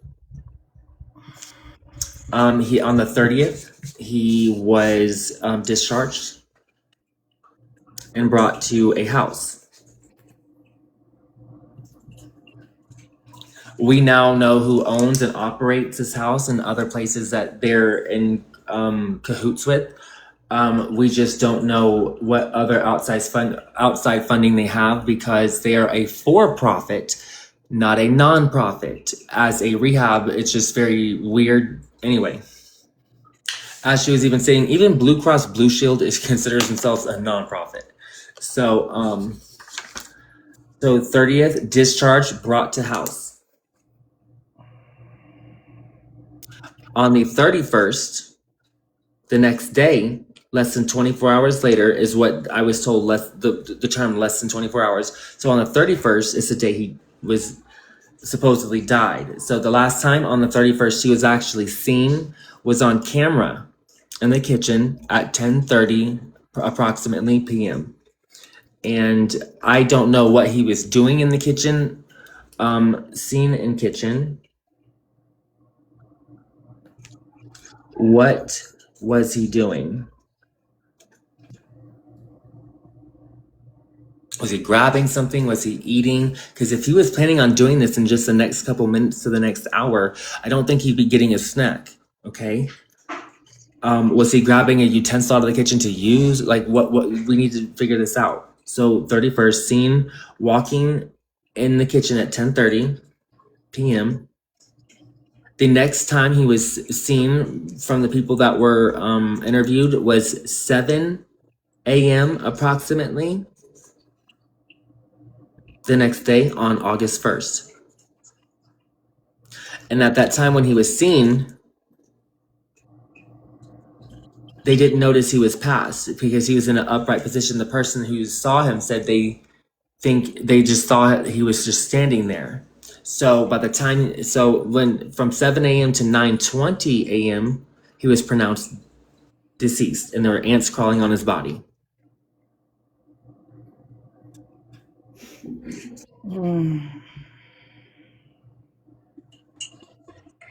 I don't think the ants crawling on the body happens right away. See, I think Hold on, we have a lot to detail about that part too. He had rigor mortis set in.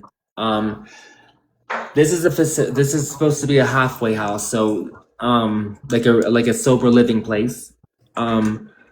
So he went from a place where he was admitted to, discharged in 48 hours, discharged, and then brought to another location. And they're saying this all under the blanket term that it was all voluntary. But once you sign one thing of paperwork, the thing was, what I was told on the 28th when he was admitted, how was it voluntary when I was told he was unresponsive when he was admitted? Like services were called, he was found unresponsive, and that's just the news that we have.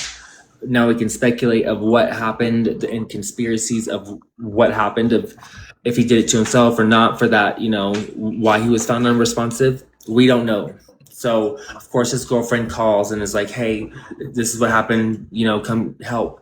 And so help comes, goes to Ridgeview.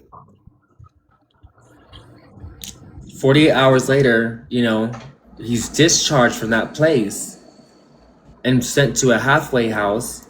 And I know that that's very well like how things work. But what we don't know is who transported him from Ridgeview to the house. Because anything could have happened, because in less than 24 hours after that car ride, he was dead. So who took him there? That's what we don't know. We have a lead that says the company or whoever picked up his body was not who was supposed to pick up his body. I'm sorry. So what we have is the name of the company that came to pick up his body and transport it to the morgue was Cedar Crest Transportation. Picks up body.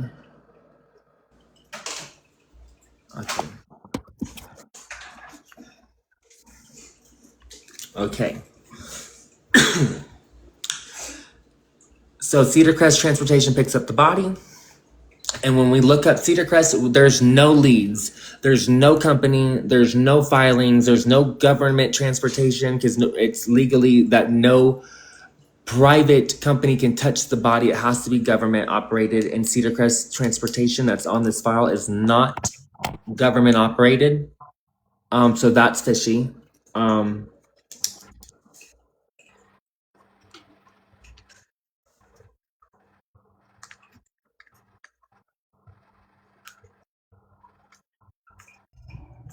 I'll be right back. I'm gonna All go right. work on something real quick. All right. Thank you for all your help.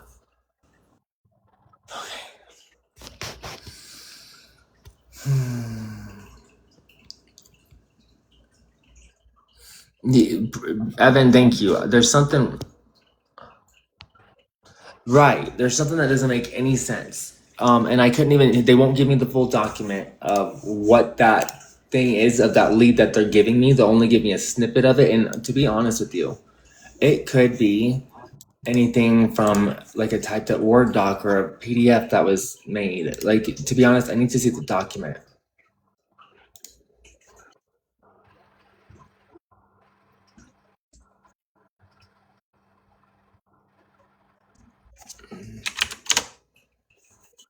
And covered in ants that quick when it's indoors. Yeah, they're not answering. They're just not answering. The president won't answer. He won't give me the questions that I I can't even asked. find leads. When I look up Cedar Crest transportation, it's like either a senior living transportation or a college transportation. So I can't even find any real leads on it.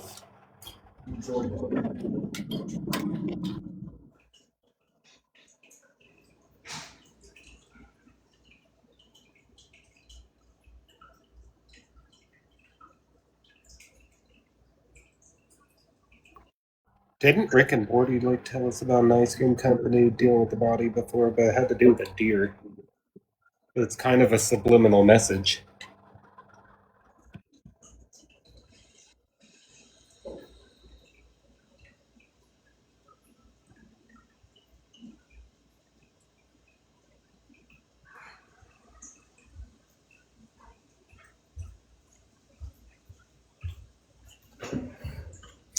Okay.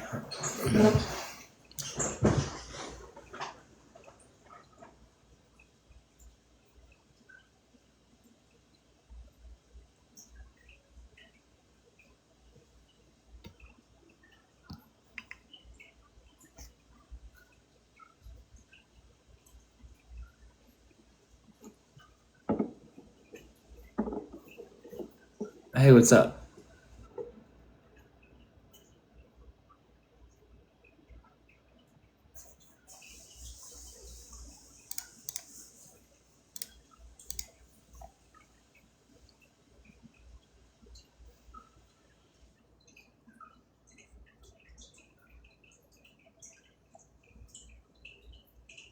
Okay.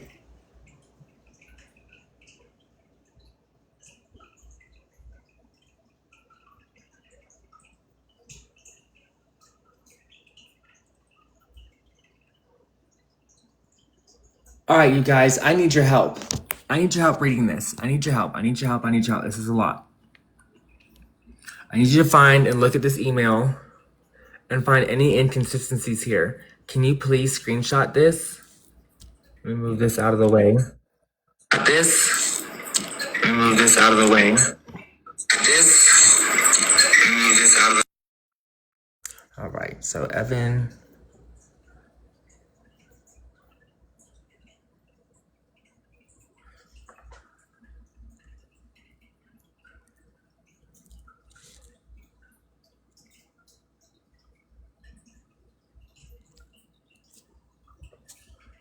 Okay.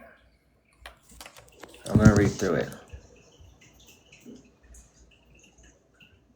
We're not looking for medical well, yeah, no. Okay, so yeah, we don't. Yeah, no, we need the medical transport. We have the one that's for the morgue, which isn't medical, that's for the body. But we're looking for why we can't find Cedar Crest.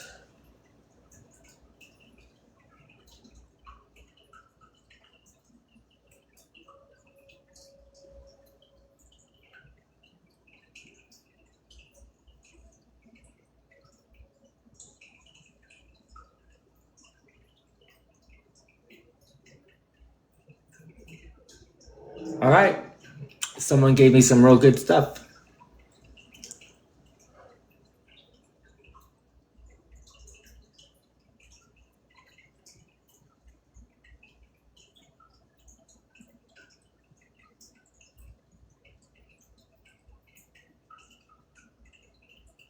So there was a coroner named Ramy that arrived approximately at 9 a.m., the deputy coroner.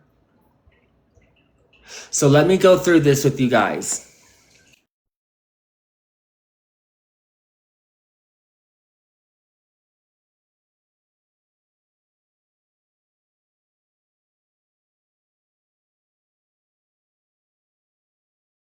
Sorry. And also let me go ahead and put this back. How did I do that? Effects. Here we go.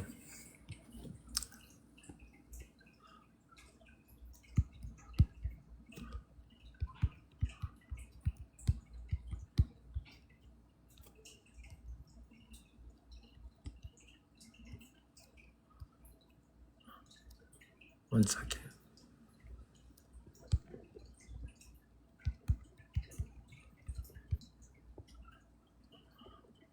There we go.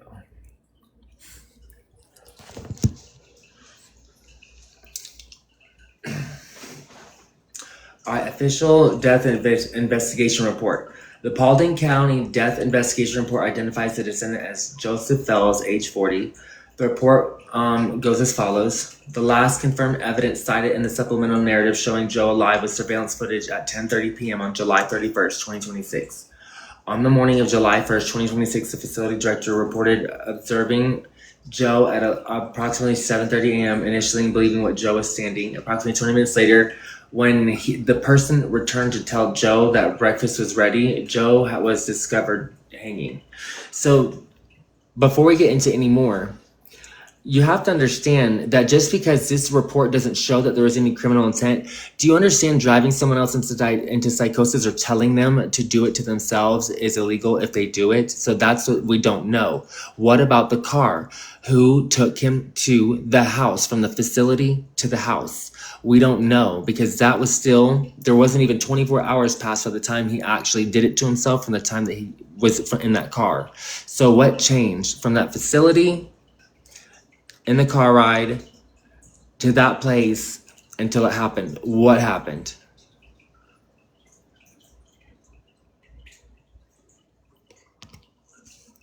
Sugar? Perfect.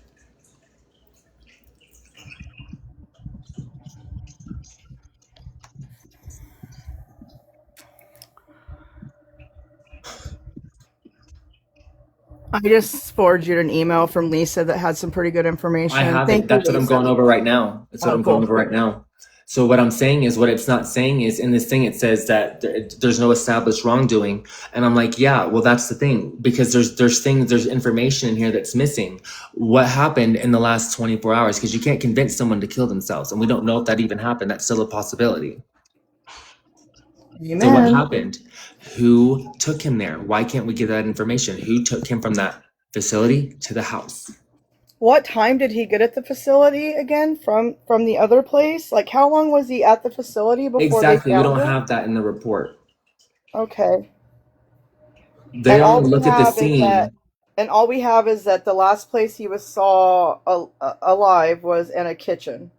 Yeah, the coroner's office was dispatched at approximately 8:02 a.m. So there was a call. So here, let's go over everything again. So on the morning of August 1st, the facility director observing Joe approximately at 7:30 a.m. and initially believing that Joe was standing. There's a facility director that saw him. The facility director, who is that? Facility director on August 1st. So we need to know who that was. Who was the facility director?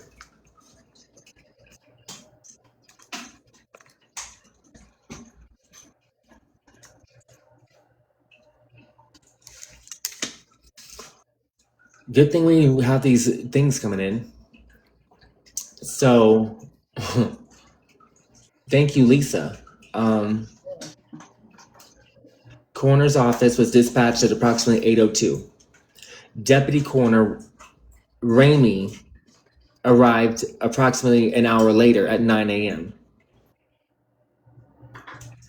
Joe was formally pronounced deceased at 9:20 a.m. The report does not establish at the time of death, does not establish an exact time of death. It lists the death time as unknown and the date of death as approximate.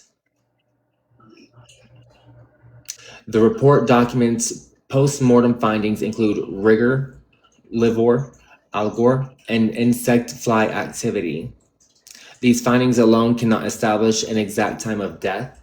The report states that 3 rocks were positioned beneath Joe and appeared stacked, potentially having been used as a platform or leverage. The report describes a thick wire and states fire personnel assisted because people at the scene were unable to cut it. The report says, so that's interesting. How was it tied? How could he have done that to himself if they couldn't have removed what was around his neck,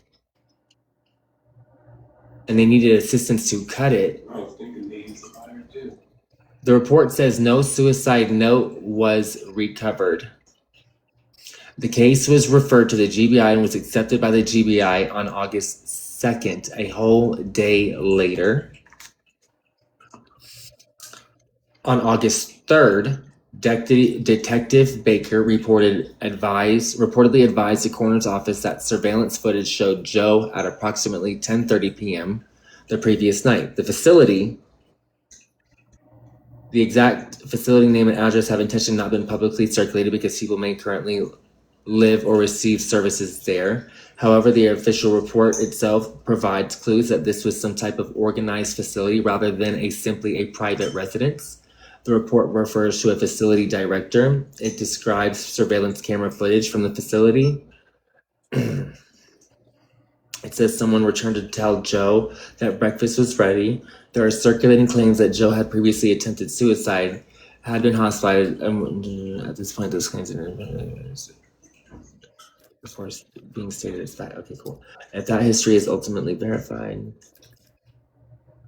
The physical scene. Joe has been described as an unusually small man, reportedly approximately 5 feet tall or shorter. His height is redacted in the copy of the official report currently available. So oh my gosh.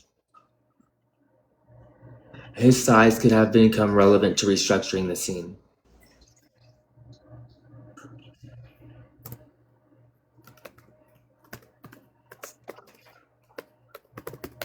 Cedar Crest Transportation. Here's more. The report itself references a body diagram, but the diagram was not included among the 6 pages currently available. Those measurements and scene photographs would allow the physical scenario to be reevaluated objectively rather than speculated about. Cedar Crest Transportation, LLC. This is a separate part of the investigation that deserves documentation. The official death investigation narrative states the descendant was transported to the Paulding County morgue by redacted. The name of the transporter is blacked out in the publicly circulated copy.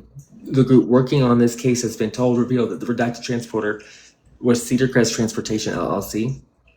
Because the copy of the report currently unavailable remains redacted, Cedar Crest's involvement should be described as source revealed until a redacted official record independently confirms it. There is another interesting documentation issue. Although the narrative specifically states that the named party transported Joe to the Spalding County morgue, the report's separate structured transportation section states there is no transportation data. That could simply be a database documentation issue, but it is worth clarifying. What we have found about Cedar Crest Transportation LLC has an unusually limited ordinary internet footprint, which helps explain why it was difficult to locate initially. Paulding County business records list Cedar Crest Transportation LLC as a local business. County business license information associates the company with Laura L. Eberhart Fuller. Lindsay Eberhart Fuller. Laura L. Eberhart Fuller. So Laura L. Eberhart, what's Lindsay's name?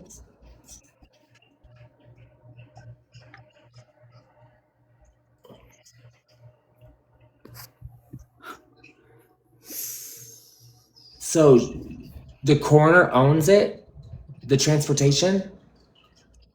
So no. It just associates the business license information associates itself with Laura L. Eberhart Fuller.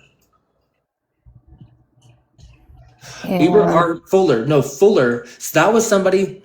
Hold up. Lindsay Fuller is. I have a picture of him. Who's Fuller? Nope. Tell me if I get to her. Nope.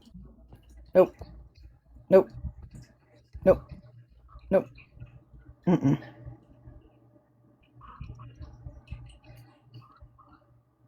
No, there was a Fuller. Who is Fuller? We Fuller's came the across that. medical. Isn't Fuller the medical examiner? Let me look through our emails real quick. Central F.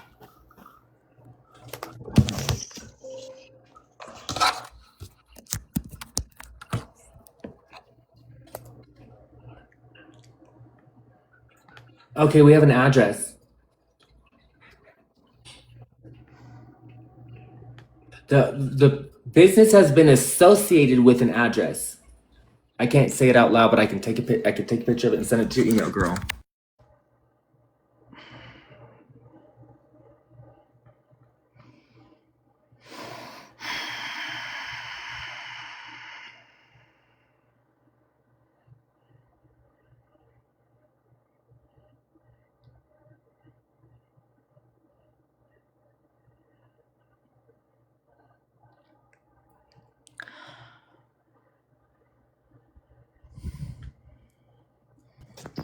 Okay, send it to you. It is Lindsay Fuller. So why does it say Laura L. Eberhart Fuller here, but her name as everywhere else is Lindsay Fuller?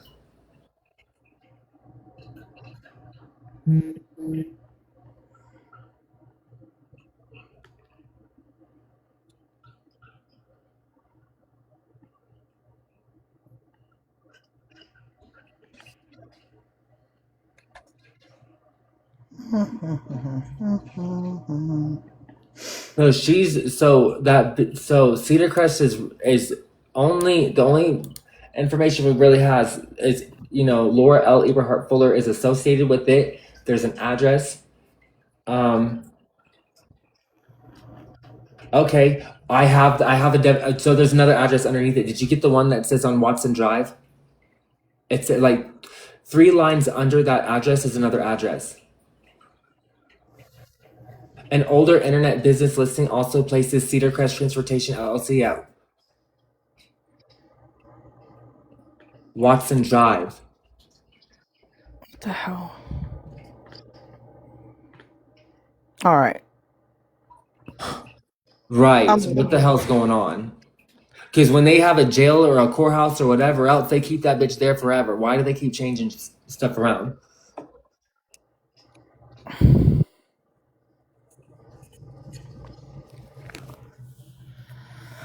Okay.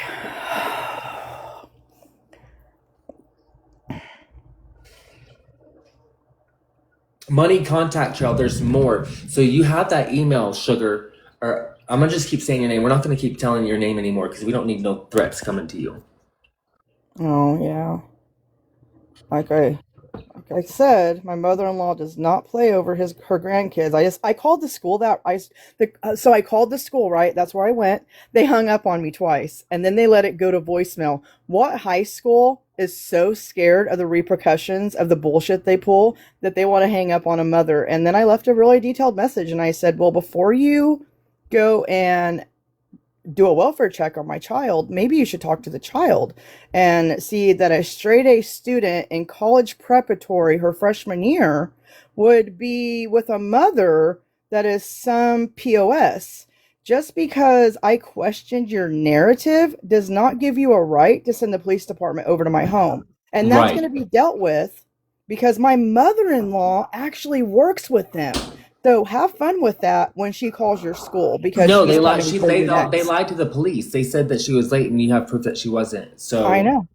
So Like, they're also go look in your so- your phone, your location, your recent locations and stuff like that. It's in settings. Oh yeah, So I prove it. will, but they won't even answer my call. It just cracks me up. I'm like, I'm gonna question your narratives. Like, I hope you know I'm I had that wrong. on. I screen recorded it too at the ending of it. So Cool. I'll send it to you. Thank you. You're very So welcome. I'm getting back. I'm reading right now. I'm amazed by people's they don't want you to question anything. That's harassment. That's just That is proof harassment. right now.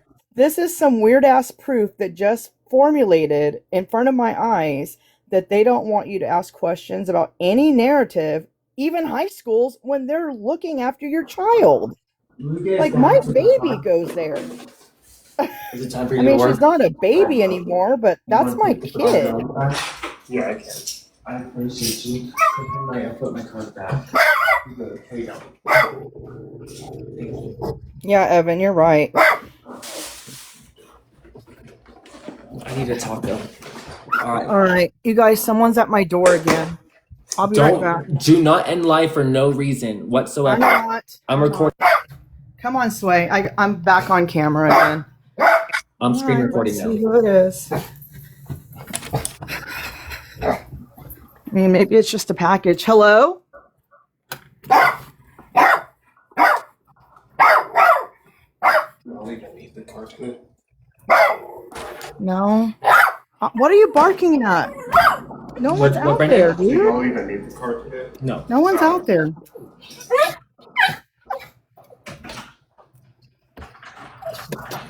Do you need to go outside? I mean, I can take you outside, man. Let's go outside. There you go, buddy. My dog just fooled me. He just wanted to go outside to go potty. I thought someone was at the door again.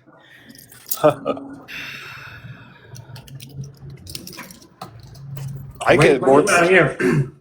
We ain't playing. Oh my goodness. I'd be more sketched out if people are at my door because I'm in a gated place. Come on. Exactly. But it's not hard to let someone in through a gate. Oh no. I was able to do it daily as a door dasher. You know, I'm so dumb. I didn't look out my balcony before I opened the door to the cops, but I mean, I wasn't thinking. I mean, I'm not scared of police officers. I'm a good human. I just was really, really surprised to see a police officer at my door. Right. Yeah.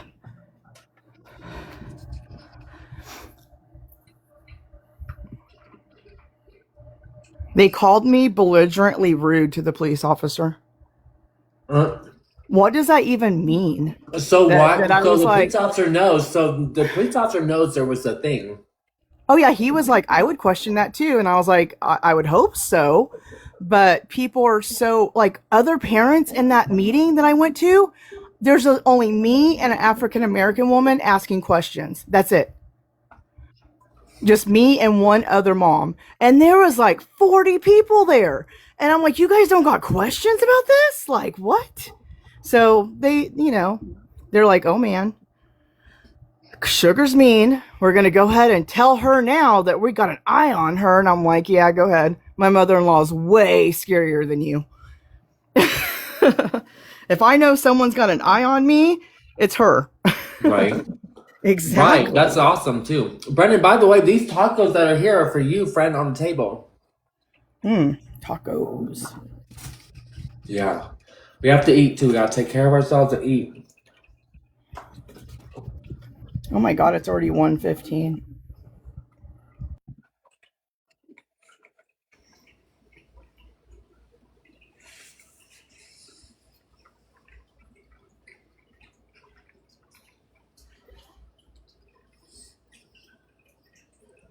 Just make sure you let us know if your daughter doesn't come home. Do you pick her up? Go pick her up. They pissed off my mother-in-law, my ex-mother-in-law. I actually co-parent with her and not my ex-husband because it's just easier that way. And so she just messaged me and said, can I pick up Remington from school? And I said, of course you can. And she's like, okay. So I already know what's going to happen there.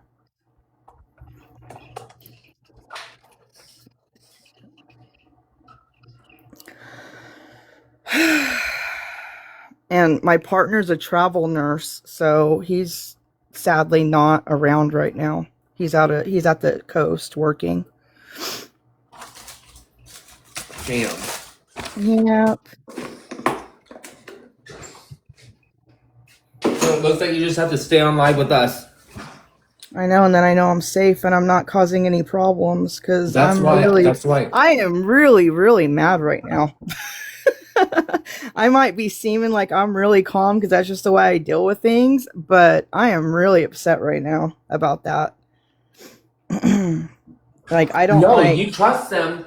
You trust them to take care of your child. You entrust this facility to take care of your flesh and blood. How dare they try to send some force against you? Well, that, and then to even be upset that I questioned what I questioned, it wasn't even that big of a deal. Like they just made it into a really big deal. Like when I left on Friday after I asked those questions and I came home and talked to my child and she still seemed interested in it and I was like, "Okay, I support you." My daughter's a lesbian. You know what? I've been supporting her for 3 years being a lesbian. Whatever my baby needs, I'm going to support her no matter what it is. Like when she was like, "Does God still love me?" I said, "Yes, God still loves you. Yes, he does. It does not matter. Do not let a Bible written by people that don't know Adam from Eve, the people that wrote our new Bible was not there with Jesus." So I was like, don't let that make you think that God loves you less because of your sexual orientation. So I'm that mom. And so with this, when I came home from Friday, I just left it out of my mind. I was like, the school's effing stupid. Like, how are they even going to get other parents to get their kids ready? And then I just like gave up. And then this happened right now. They made it into a bigger deal than what I had brought it up to. And now they got my mother-in-law involved, and she works for who they called on me. So that's going to be interesting for them.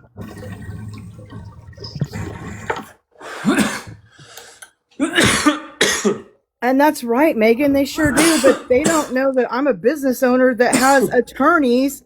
Like, I pay an attorney just so I can call him whenever I need to. I have him on retainer. I have to pay $2,000 a month to keep him on retainer because of this mouth of mine. I'm sorry.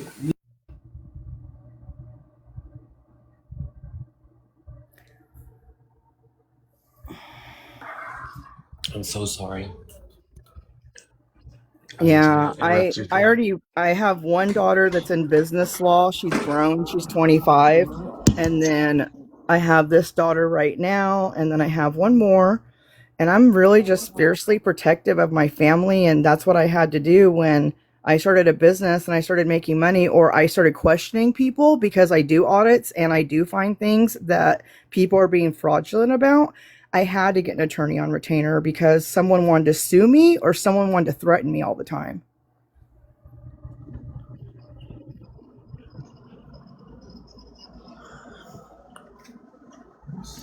There's somebody that's been here for a while that's been watching this whole live. Divine Nine Confidence, I'm going to follow you back. Thank you for being here. And Megan, you too. Yeah, thank you, Megan. Girl, yeah, I'll follow you back too. I'm pretty sure that's why we have 44,000 taps. Lisa, I know. My first one getting out of high school, I was like, thank the Lord. I was like, just 2 more. I got 6 years. 6 years and my kids are grown and going towards wherever they want to go to.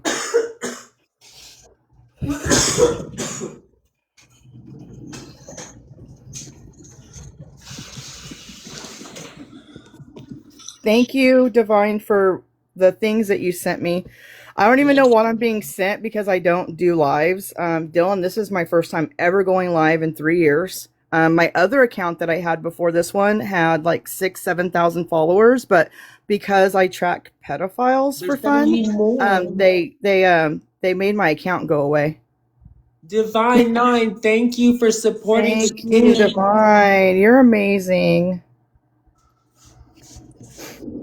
Oh, my heart is so full. I don't even know what this means, but thank you. They're sending you little bits of money with each one of those. Well, you can have it. How do I send it to you? Just send it to Dylan. No. So that's what I do is I send it back. Like if you noticed yesterday when people were helping, like I think I sent you some too. Like I sent you a galaxy. I sent everybody a galaxy that was helping yesterday, and I'm down to do it again today. Just let me recharge. Yeah, I don't ever get anything. I don't want to get anything. I really, even with looking for pedos and things that I do outside of my life, I will never record it. I will never, like, I've pulled women beaten out of cars and went 10 toes with the guy in a parking lot, and I never recorded it and told anybody. I just got her back to her parents' house. That's what we did. And my kids were with me too, actually. I didn't put them in danger. Because I had, like, as soon as I said something to this guy, that he would like, why did his woman look like this? And she was like 18. No, she was 17. I thought she might have been older, but she was actually 17 and he was like 20 something. But I had all these people in the gas station, these big old guys like supporting me. So I was able to get her in my car. And then I got mad at that guy because he was like, I'm not down with DV. And she was all drugged up. It was really, really, really, really bad. And I got her back home and it was like 2 hours away. And you know what's even sadder? I took her home to a whole bunch of family that didn't even care that she was missing. And that's probably the reason why I don't share things that I do, because sometimes the family that you return them to isn't a good family. And sorry, my voice is cracking. I still remember that girl.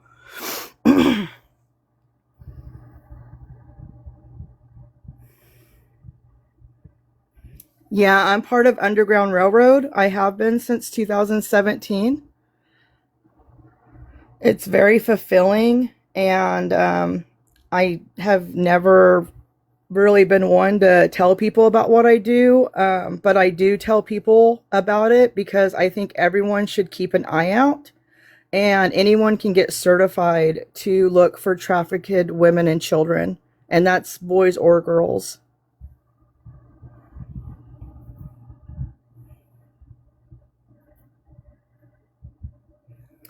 Yeah, Megan, me too. Her best friend messaged me after I got her back home and thanked me over and over and over again. But I never heard from that girl's mama, her stepdad, that was very, very questionable in my opinion.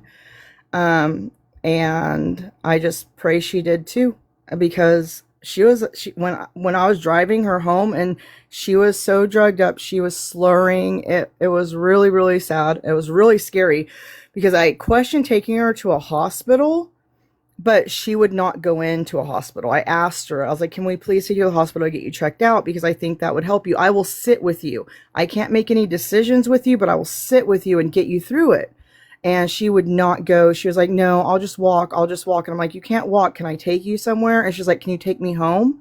And then on that drive through like everything, she's like, I just want to see my daughter. I just want to see my daughter. And I'm like, how old are you? And she's like, I'm 17. And I'm like, holy moly. And I was like, well, how old are you? Like, how old's your daughter? She said 3. So this is like a child that had a baby, like when she was 14, 15 years old. She's like a statistic of what they look for. Oh, wow.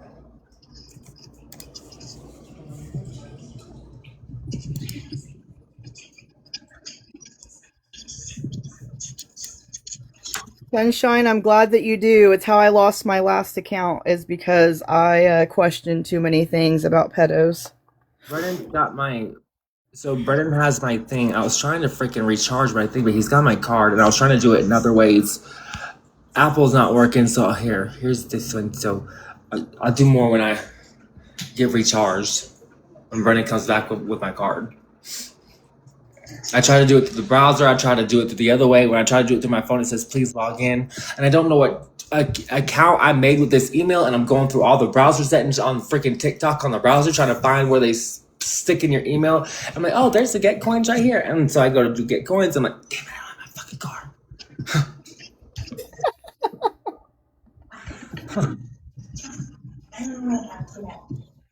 And you got old lady over here being like, I'm so excited, I got some stickers, not knowing what they are. I'm just happy that they look cute. Right. Yeah.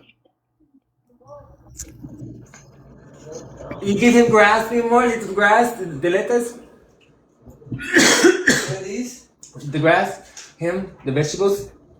Oh, Thank you. Grass is more. Oh. Okay, so. Alright, back to like what we were doing. If possible, is that okay? Is that possible? Yeah, I'm better. I'm like way better. I got off track talking about things, but yeah, No, it's okay. We need to have time to decompress and have a moment. Hey, and then maybe someone will go to Underground Railroad and get certified. And then when you're doing cross country or you're at a truck stop and you see something that's not right, then you say something and you do something. So maybe, you never know. Someone might be interested in doing what I do. Can you guys tap the share button? Here's Brendan. Can you guys tap this little arrow right here and press the little yellow refresh button? It says repost. Can you do that for us? We're about to go ahead and look up more stuff. So let me check my messages. Messages. Mm.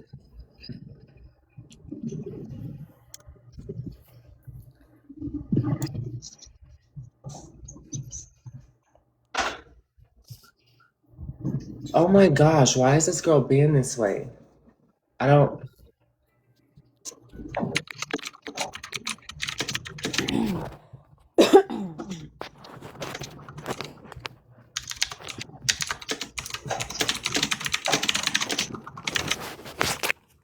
The certification, Megan, just helps you put your head more on a swivel of what to look for. That's all the certification is. As long as you always kind of keep a lookout for things that don't look right and you report it, you're always going to help what's going on. Just like today, if my kid was with their bio dad or with somebody that was questionable, I'd be like, thank you so much, school, for contacting and doing, your due diligence. But the fact that they did that to me because I questioned their narrative, yeah, I'm pretty pissed off. There's this person, she's been very combative. Lakewood, she's like commenting. I scroll about posts about Joe and I look at the comments. She's in there talking bad about me. And so she sends me a message. You want to investigate Joe? I have the info. I shared it with Brian. If you're interested and respectable, we can talk. And I'm like, we're working on it on live. You're more than welcome to join if it's positive. We found out the entire timeline and it's of what happened in the house. I'd rather keep this private. That's fine.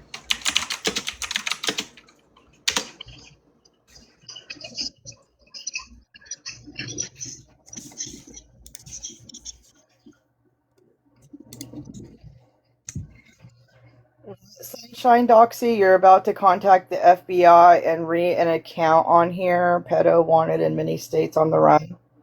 I mean, yeah.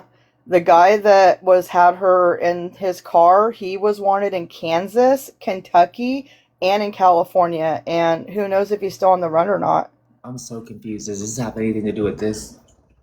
No, I'm reading the Like, comments from other people. I heard someone about he and she in a car. And I'm like, wait a minute, what? I got confused. No, I was reading Sunshine Doxy's message to me. Okay. So what are we looking into? We still don't have we have a chink in the chain of from point A to point B to the rehab. We don't know how he got there or who signed him in or who didn't sign him in or if it was already, and I also was reminded that some things can be signed at the hospital and that information goes with the company that would have dropped him off if it wasn't a personal drop off by a family member. This is your top coach right here.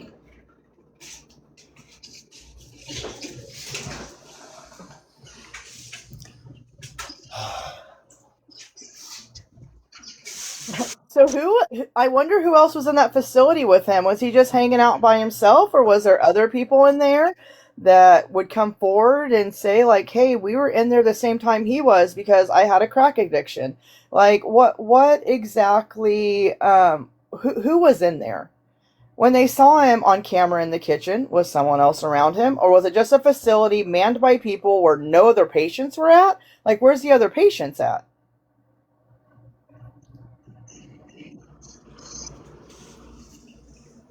Like, if I was in a rehab and someone like Joe came in, I'd be like, "Hey, man, you're cool, right? Like, there's got to be someone that'd recognize him. He's got to be like locally famous."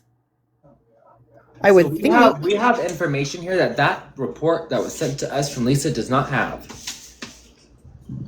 Okay. And we have more investigative work that we've done into the facility itself. So who's the facility director currently? Can we find that out? I know it's a lot to keep asking. I'm retaining and having everything in the timeline. I have all this and like we have the timeline, but we have so much to work off of.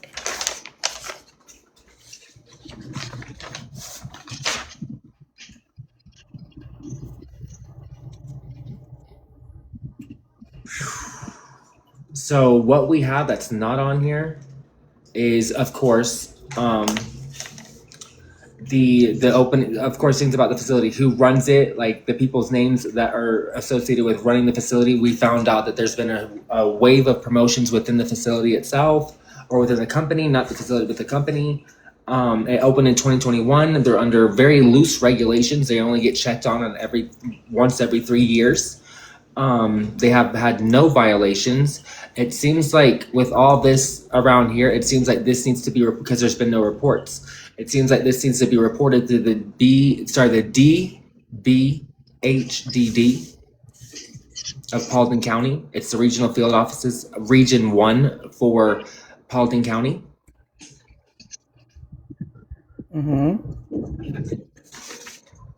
We have the CEO is Caitlin Harden.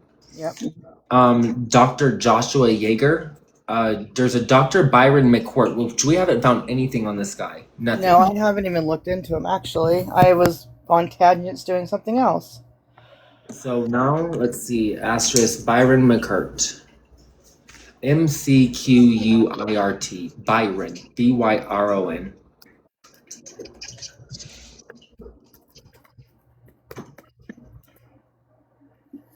Oh yeah, they're watching us. I know they're watching us on here.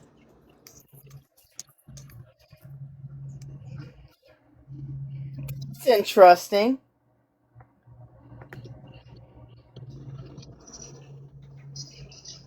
Oh, wow. Okay, emailing you.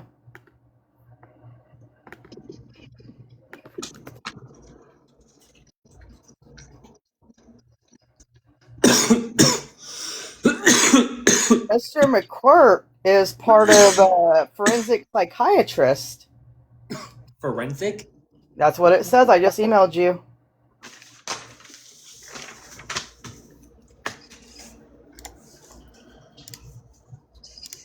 And he is the metal director there. So if this guy is so good that he's in forensic psychiatry, why did he not flag? He knows how to cover things. Why did he not flag Joe for being at risk to have extra eyes on him? If this guy's all knowing and he's the one that last saw him. Oh my God, my stomach just turned again. It's called a breakthrough. I know. When we have breakthroughs, we attribute them to be something that's miraculous, when it's actually not. We're just discovering our capabilities. Well, every time I find something, it makes me sick. Let me call you back. My partner just messaged me because he's not happy either about this situation, and we're talking if we should let the attorneys know or not. I'll be right back. Forensic scientist. No, forensic psychiatrist.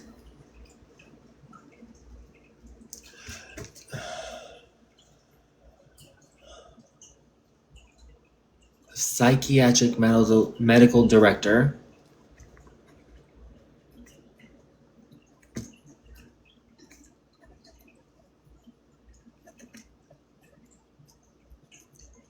Okay.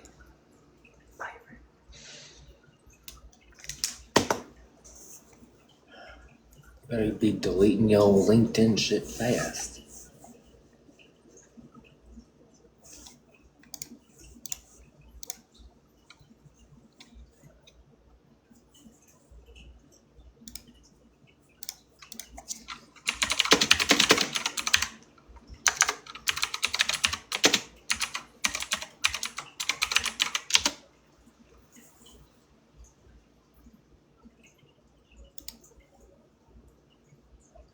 Oh shit. Sugar, you need to come back when you can. So a forensic psychiatrist, this raises up a huge red flag. So this is the psychiatric medical director. They're a forensic psychiatrist, and what that is a medical doctor who specializes in the intersection of mental health and the legal system. They evaluate defendants, write expert reports, treat individuals in correctional or psychiatric facilities, and testify in court regarding criminal responsibility, competency to stand trial, and civil legal matters.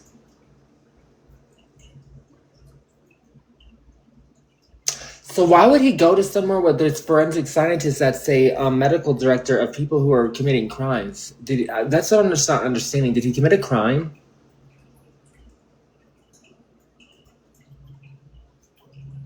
Because that doesn't make any sense.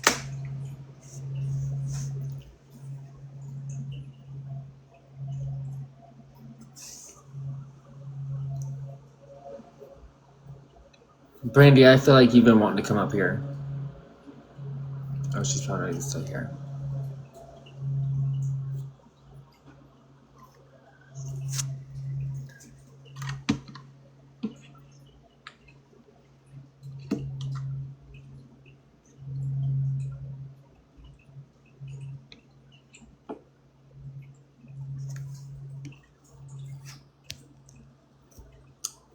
So I would try again, Josh. So Evan, whenever I talk, there's something wrong with your microphone where we can't, it just echoes. So can you see if it works or not?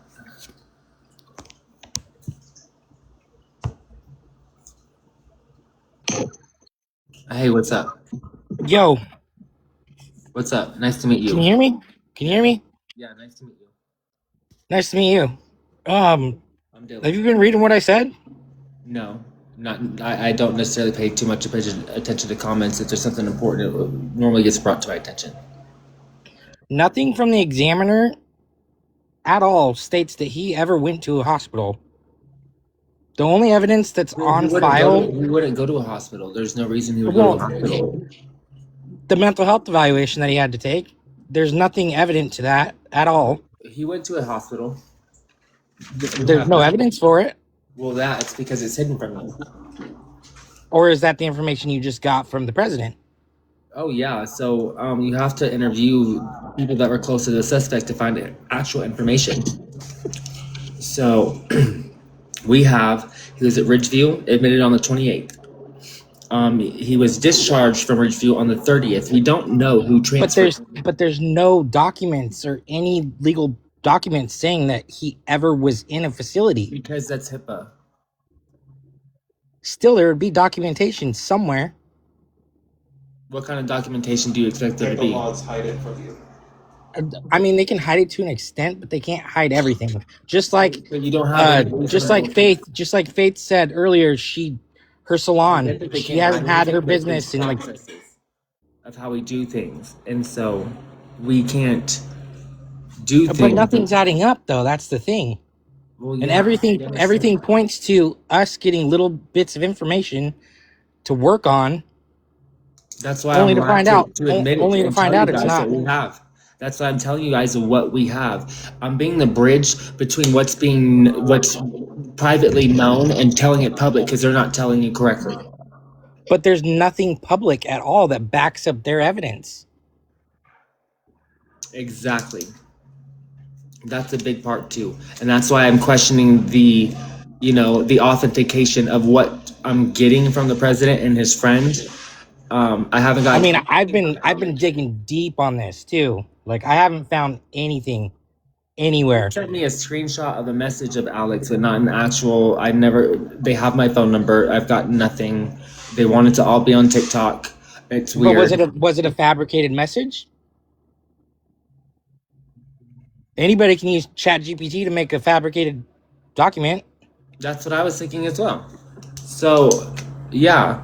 However, from what somebody, Lisa, sent me something. Who's Lisa? Can someone find out who's Lisa? Can people keep asking who is Lisa in the comments? Like, who is Lisa that sent us this email with this entire detailed, timeline? Yeah, but here's the thing too. Like, if she went into detail, like you're saying, Lisa, somewhere along so the line, I trust there this would be person. something documented about it. I've been and there's seeing nothing. them comment and interact for days. She's been watching and keeping up with what's going on. I just followed you back, Lisa. You're perfect. Thank you. You can come up here if you like.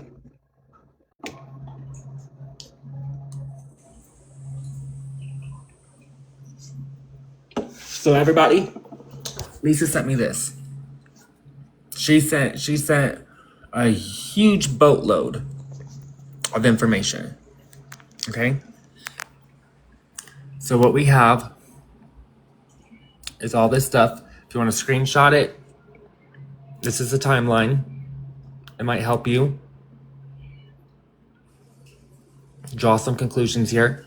The most important part is up here, but there's so much more, okay? There's more to look into. I can't show you that. I can't show you that. I just can't show you that. So, because it has something on it that TT don't like. I love TikTok Shop, okay? Let me just do this so they're not like, what was that? Nothing. So here's the owner of the facility that he was at the house. The one who owns it, her name is Caitlin Harden. Kaitlin.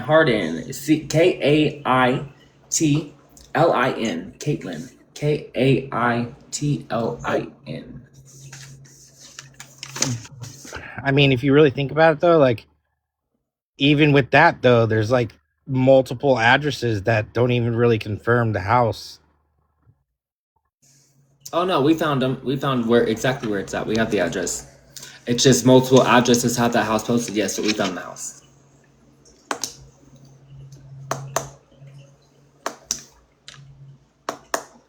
Is that the house that he was found at?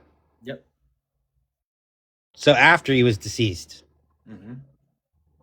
Oh no, he was brought there alive. So is there evidence that he ever left? Well, the evidence that's showing us is that he did it to himself. However, that's what we don't understand. I don't think he did. Even if you don't think he did, we need to work off a fact, right? So what we don't know is who took him from point A to point B, because after that car ride, he was done after 24 hours. So okay, but hear me out. Okay, we don't know if the evidence that we're being fed is even true, because there's no evidence to back it. So we might be just doing all this work for nothing to build a narrative. We have the house. We have the house. That's it. We have the house. Where he was at, and where he was found. And we have the coroner deputy name. We have and that's not. But that's irrelevant, though. That's after he was presumed dead and found. That's not irrelevant, because also what happened to the body needs to be looked into as well, because guess what? It wasn't Cedar Crest isn't. But everything leading up to that point, though, all we have is the house and what was said after the examination. That's it. That's not all we have. I have so much. I have an entire timeline of things where there's questions that haven't even been asked yet. So we're still doing an investigation. We're asking questions. This is part of the investigation process. Yeah, I know you want us to have all the answers in 5 hours. But it's not even that. It's just nothing other than the house from today and what I've read on reports from the Georgia Bureau of Investigations. We looked into this business. He passed away. They promoted everybody within, and someone at the top disappeared. So who was that? Who was running it? So did you know that? I don't know who was running it. Exactly. So there's some more to look at.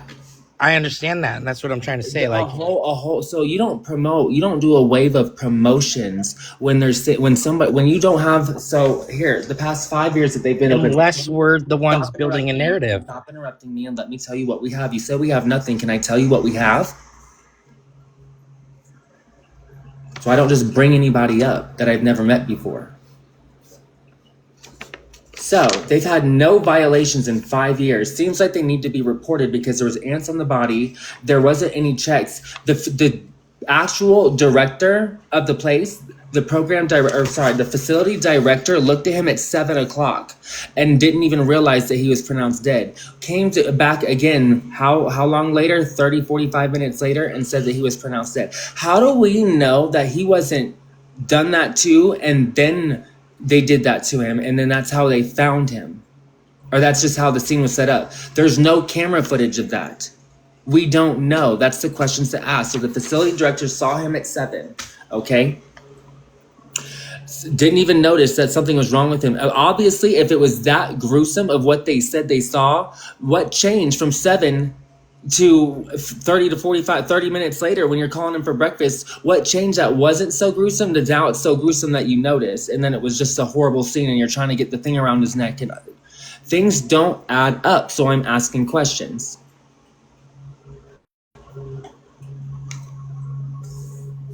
You're trying to say we don't know anything. The president sent lying, dude.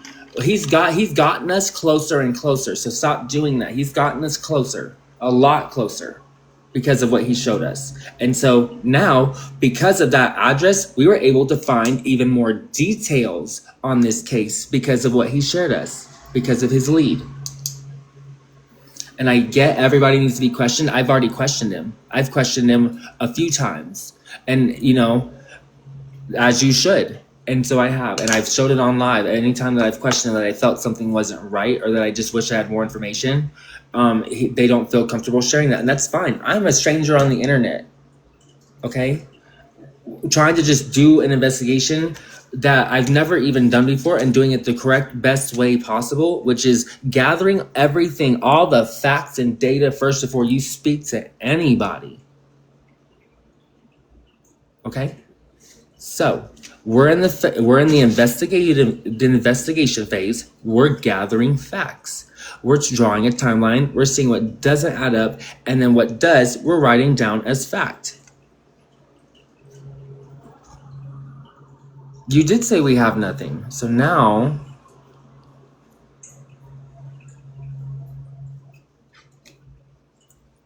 you said that there's a lot of things we don't have and that we need to keep asking, okay? We need, who brought him to the house? Stop. There's no point in distracting someone who's doing an investigation and trying to ask questions. Before my questions are answered, do not distract me with I'm wrong or no. There's nothing wrong with asking why, who, what, where, when, or why. Who brought him to the house? Who was the facility director?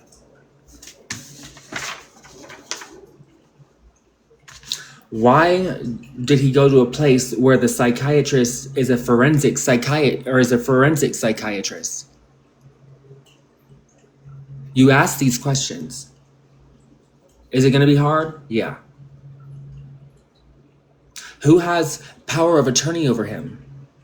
Who signed these documents? Because when he was first admitted on the 28th, it was said to me by a close source of his that he was found unresponsive and admitted. How could he sign himself in voluntarily from that point? The only thing that he could have signed voluntarily is his discharge paperwork. And maybe his admission paperwork to the next place. But he can't do that while he's unconscious. So who signed those papers? Who's his power of attorney?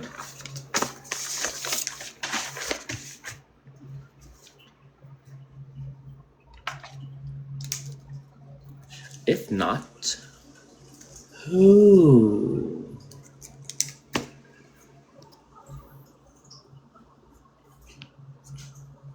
This is an investigation. I know you probably do a lot of debate lives. I don't do TikTok. I'm doing an investigation, and we've gotten further than you'll ever get trying to have a debate with someone. These are stone cold facts written down. We're not going to get anywhere with the debate. You want to help? Look into Cedar Crest Transportation LLC. See what you can find on them. I bet you're not going to find anything. That is the company that picked up his body and brought it to the morgue. There's legal things that have how these things have to be done. There's also Cedar Crest. Laura, the actual the coroner, the head of the coroner's office that oversaw all this. Her name, she has different aliases posted in different parts of the internet. She calls herself Lindsay in some places and Laura in the other places. Usually you do that with your last name, not your first name. Let's see here.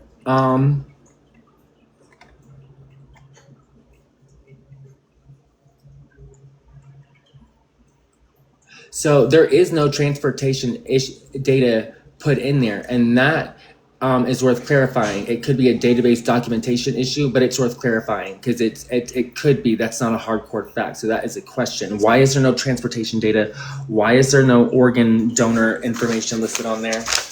What company, who brought him from his discharge point A to the readmission place on point B on the 30th? Because after that car ride, less than 24 hours later, he was pronounced dead.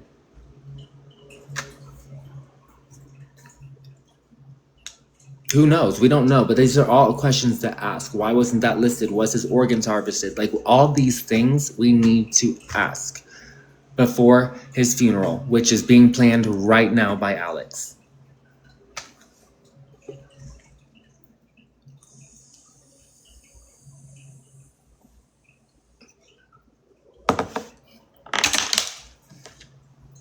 I'm not saying bother Alex, but this is part of the investigation process. We need to have more. We need to see more about the body. There's just so much. This could have been done to him and him put in this position. Okay, we don't know. It could have been one of his mates in that place. We don't know. The facility director saw him at 7, and apparently at 7:30 it was just so bad. They were trying to get the thing off his neck. It was just such a bad scene. It looked like a horrible whatever. So why couldn't he have noticed how horrible it was at 7 when he saw him standing up? I don't know, but we have to ask questions. We can't just be like, I feel bad, and I do feel bad. But at the same, have a good day at work, okay? What? Have a good day at work. Wow. I do feel horrible, but at the same time is of the essence. There's still things that need to be investigated, and I understand that. I'm not saying she's involved, but we need to see more details of what happened to the body. It just sucks, but that's what has to happen.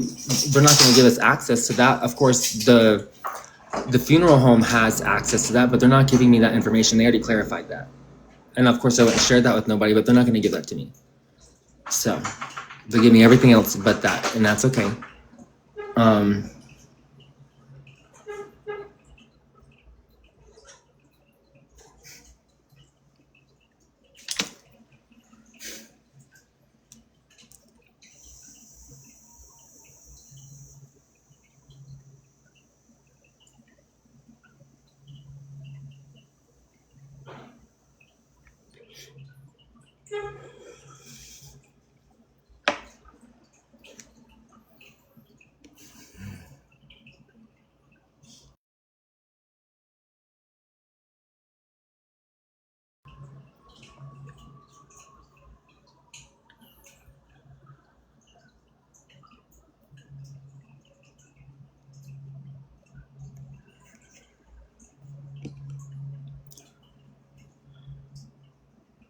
Yeah, no, it was fact. He was found in a building. There was a whole scene that serves as a description. He was found there. So the report states there were 3 rocks, no size or description of the rocks put in here, but it says there were 3 rocks that were positioned beneath Joe and appeared stacked, potentially having been used as a platform or leverage.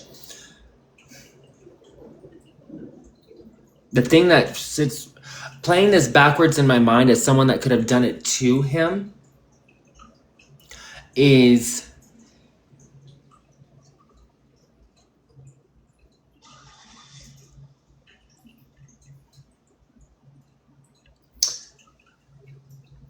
that they did that whatever was they did that to him. There was, if it was possible, if they did it to himself, he did it to himself. But here's another thing. At 10:30 p.m., he was last seen in the kitchen. What was he doing in the kitchen? Because if he was just about to off himself, it wouldn't be to grab a snack. It said that was done with a cord, okay? Or like with a wire, like a metal wire, like a thick metal wire. So how would he be able to do that to himself and position the rocks at the same time underneath his feet? So, or if he stood on them, tied the wire, that's still possible. He could have stood on them, tied the wire. But it says in this report, that they had to have the fire department come cut the wire because nobody could get it off of him.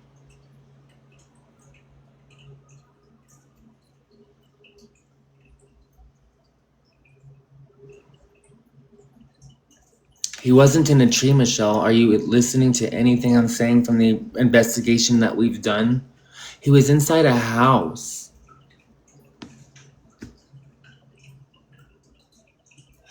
He was in his room when the facility director saw him the first time. And then when the facility director came, hold up.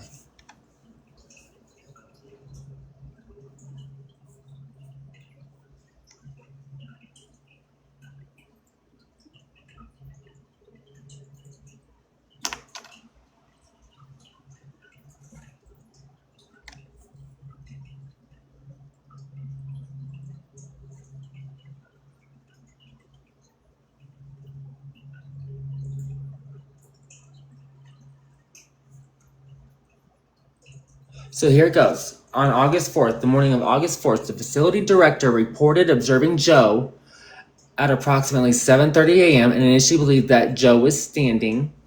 Approximately 20 minutes later, when the person returned to tell Joe that breakfast was ready, Joe was discovered hanging.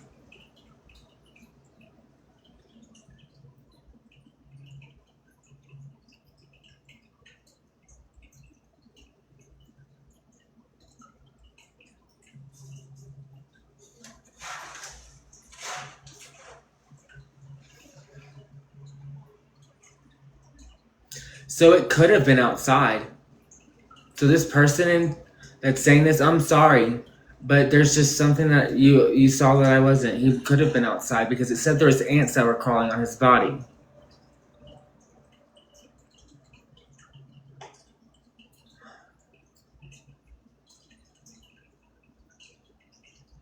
Oh my gosh.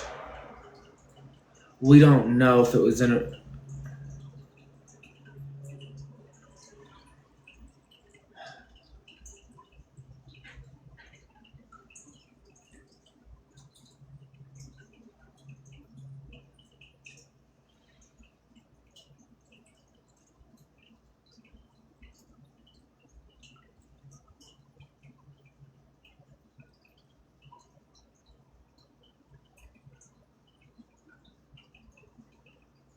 They did leave details out, Michelle. I'm sorry. Thank you for looking at that.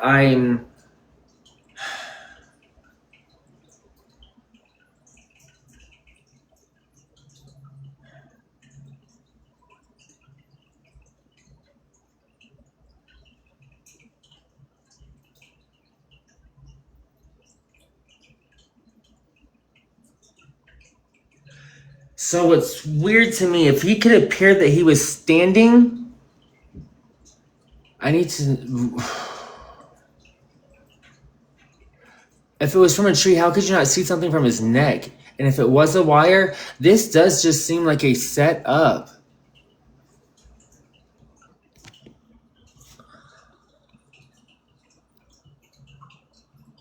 And I have to also, and I'm also looking at people who are trying to throw my... Fuck, man.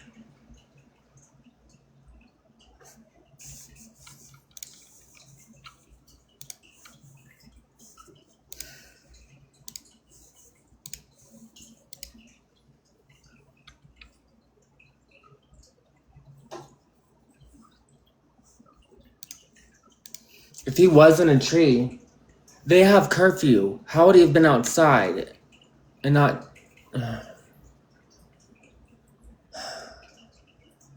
I'm so frustrated, you guys. I'm so frustrated. I'm so frustrated. Why can't they just tell me these things? Why do they just keep sending me on a wild goose chase?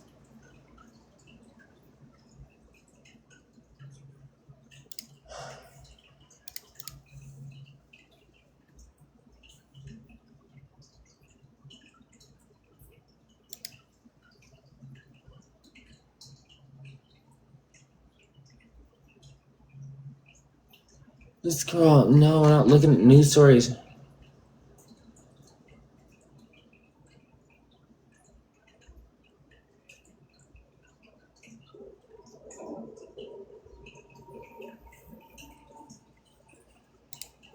This like lady Lakewood is just in my.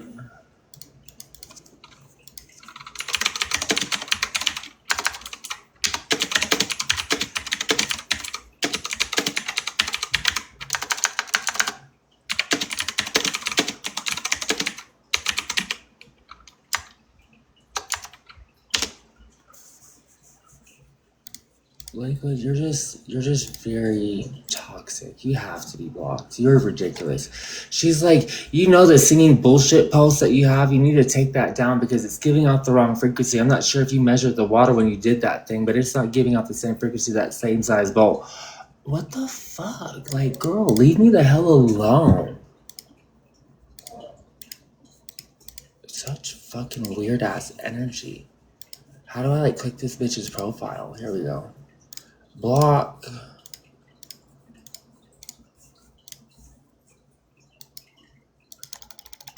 Block her ass. What? Oh my god. This shit is so crazy. It won't even let me block her.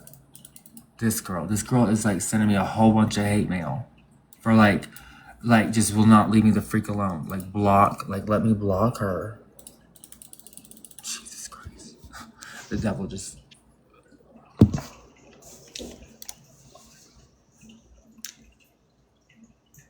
Why did, and like that's a weird freaking thing. Like she keeps following and unfollowing, following and unfollowing, and it keeps popping up on my computer. Like the girl is like just throwing me off. Oh, you want to see the message she sent me? Like I'm not even playing with you. Like this girl, like just is so worried about me. And I told her, worry about the log in your eye. She will, and she's like, log? Like, girl, like, leave me the hell alone. Hold on 1 second. Let me go back. You know that singing, like this girl? And then she's like trying to tell me, this is what I found in my investigation. She shares me a CBC freaking Atlanta post. Like, and then leave me the hell alone. Just leave me alone. I can't even block it. Like, she followed me just like a couple seconds ago. And like, it is just so weird. And then look. And now, see, you saw that? You saw that? Follow back and follow. She keeps following and unfollowing me like at rapid speed. It's getting freaking annoying.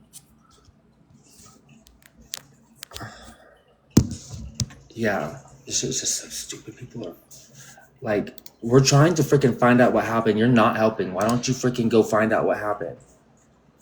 Block, please, just block this person. Why can't? Okay, cool, blocked.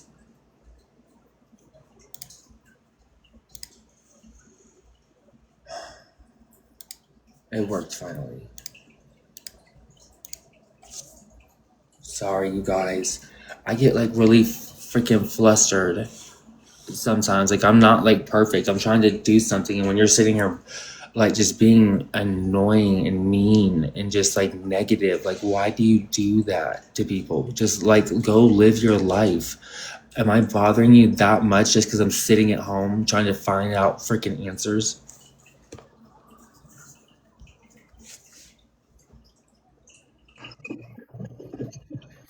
I'm back. Everything's okay. I mean, it's not okay, but I mean, it's better. I feel a lot better.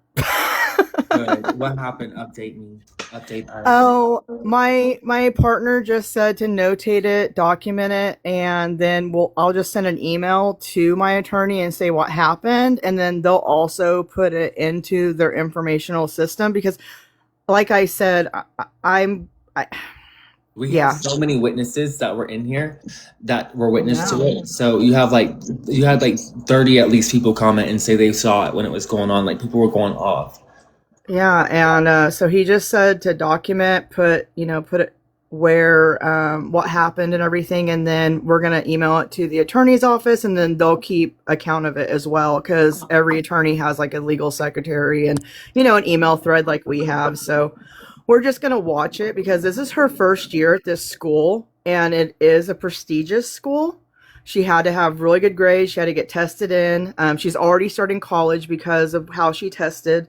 And we want her to go to the best school, but we also don't want our daughter going through things that don't make sense to us, because he just said, like, how many people really expect a child new to a school to have a dance routine and memorize all these things in 4 days?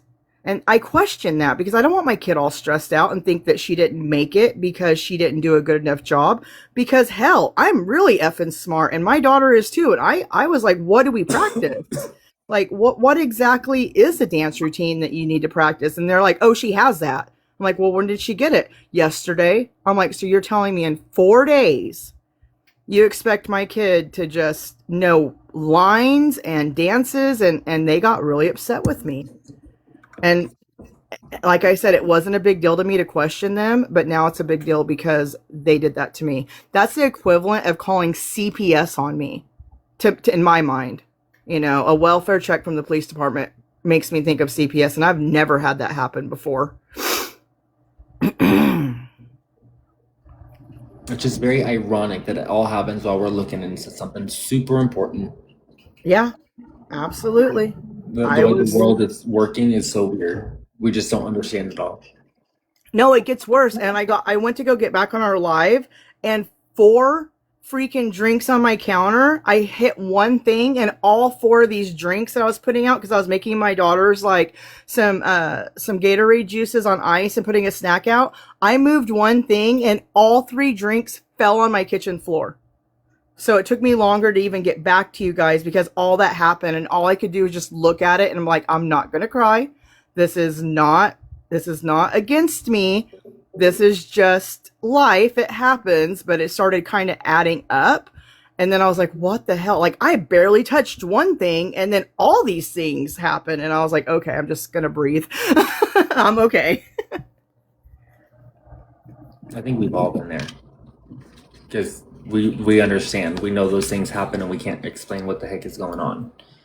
Really, Zen? Yeah, I just Zen Mike, I just had a police officer come to my door, but it worked out okay, because he works with my ex-mother-in-law, my kid's grandmother, and at the police department, and so he knew her, and that obviously, like I told him, I was like, well, she's going to call you right now, and I'm pretty sure that's probably what kind of happened, because she was like, how dare someone think something's wrong with my granddaughter or her mother?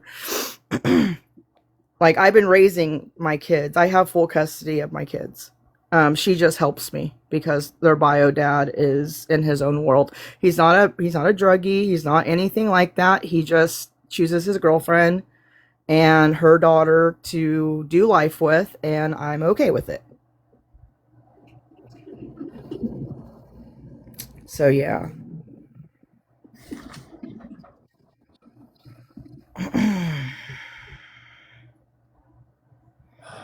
Yeah, we don't got to worry about me too much. If anyone has to ever worry about me, I'll say it out loud and be like, I need some help, but I got this.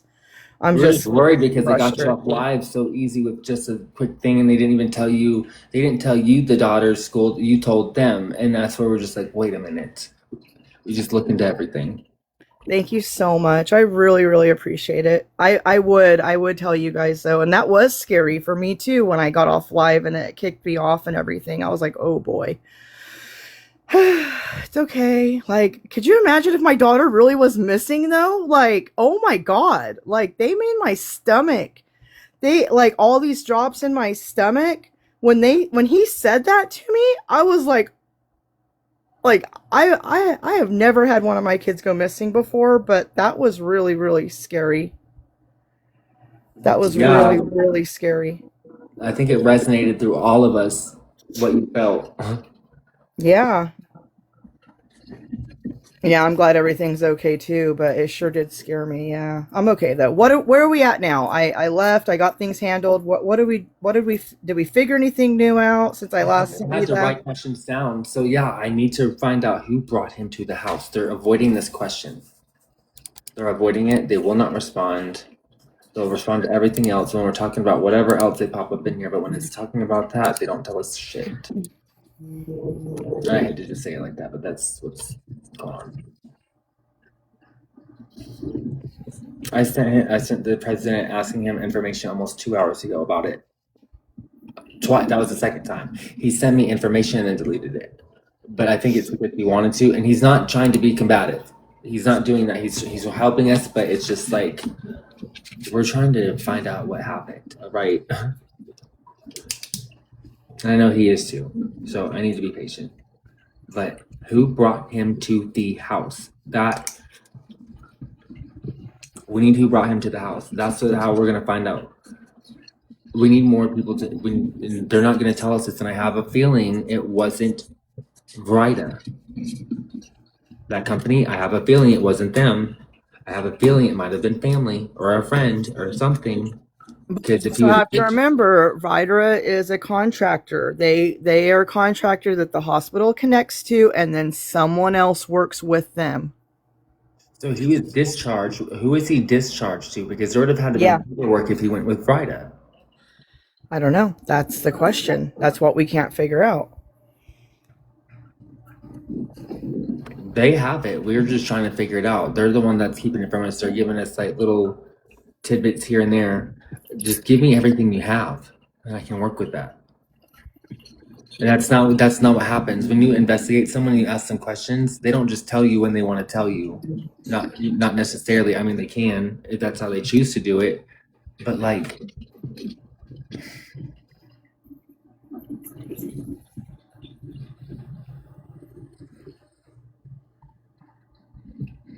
I know he's busy, but like he was supposed to have a friend here that was supposed to be watching and helping.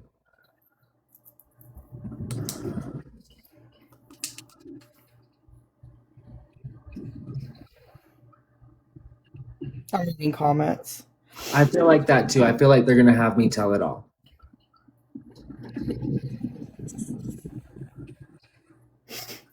Mm.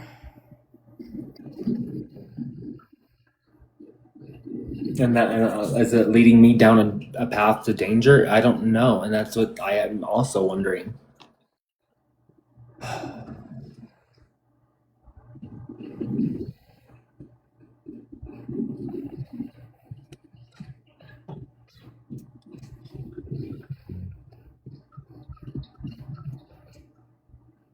Yeah, and that's what she said is that how would you have been a partner, if you could see the energy? It seemed like she was very much against him in the later days. It just didn't seem like she was like the consoling him type. It seems like he needs to go worry about his shit. God damn, that's my message. Yeah, that's how I felt. And as a partner that loves your person, I mean, if you're not going to love them hard, then just give up. Have someone else take care of him. If you're going to be like that and be like, I'm just going to brush him off or I don't care, then don't even be about it at all. Or maybe You she guys had can nowhere to post. fucking go. You Maybe guys she's a can you guys can take this timeline and post it. Let me go ahead and give you. I know you can't really read my handwriting. Oh yeah, no, I wasn't. I was writing this fast as people were talking. So, Hey, Dylan. yes, Hey, ma'am. take a picture of it, throw it into ChatGPT, and tell ChatGPT to write it out for you, and it will step by step. Oh, no, that's not our problem. So you don't have to type it out. It's a lot faster. It'll just throw it in for you. I'd rather wait. I'd rather keep a bottle of water. Huh? So, every 100 words you have AI type, it takes about a bottle of water to cool it. I mean, I guess I could believe that, but I also believe that the data centers aren't taking as much water as you think it is. I think it's something else. Because what I don't understand is solar is so popular now that why don't they put solar on that? Why are they draining energy from supposedly gaining water? That's just, I don't know. There's something funky about that for me because yeah, that's just my opinion. There's something fishy about that for me, but I don't have time to look into it. So right now I'm focused on Joe. That's why I wasn't typing it into AI. That's all I was doing. Hey, I'm gonna go. My kid's home. I'm gonna ask her about Okay. the Cool. 411. I'll Yeah. get back to you guys. Give me a few. Bye. Thank you so much. Yeah, thank you. Latch is okay. She's okay.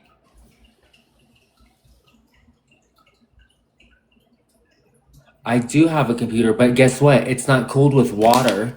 It's cooled with freaking non-conductive fluid. Like I have liquid cooling on it, but it circulates itself because it's not water. It's actual coolant. It has a radiator. The computer has a radiator.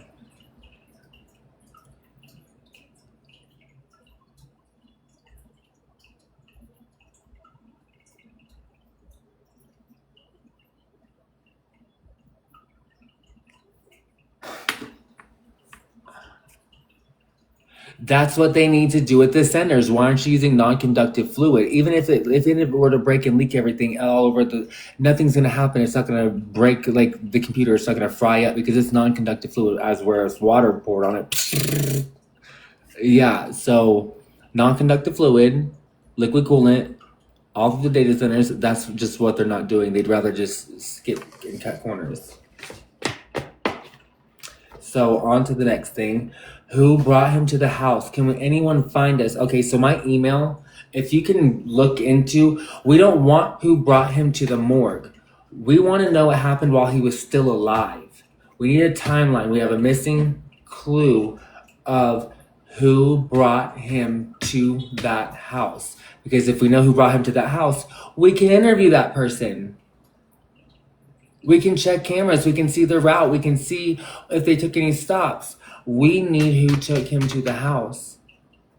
So my email is Dylan, D-Y-L-A-N. If you want any tips to send me, it's Dylan, D-Y-L-A-N, 420 F-L as in Florida, 17 as in 17, at gmail.com. Dylan420FL17 at gmail.com. So if you have any tips, if you can find anything about who brought him to the house, I would really appreciate it. Can you make posts about it? Ask questions. That's one thing we don't know.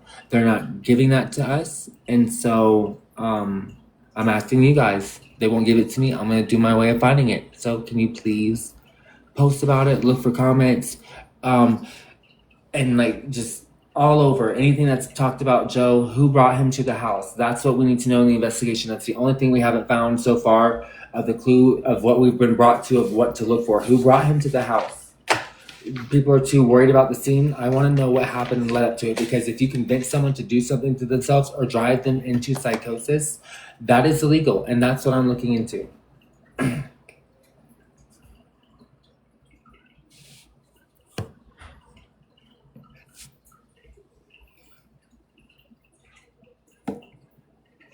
You get justice for anybody that has died mysteriously. That's what it says in the Bible. It says it in 4 books.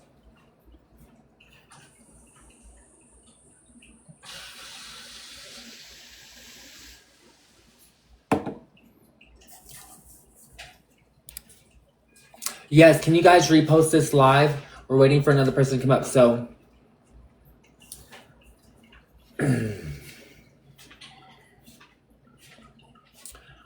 if you can repost this, I would really appreciate it. There's like this share button here. If you hit this like little arrow, and there's a it should be like a yellow refresh button.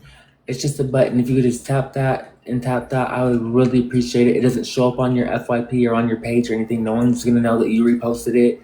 It's just gonna it just shares it out more. All right, I just got another email. All right, Gmail.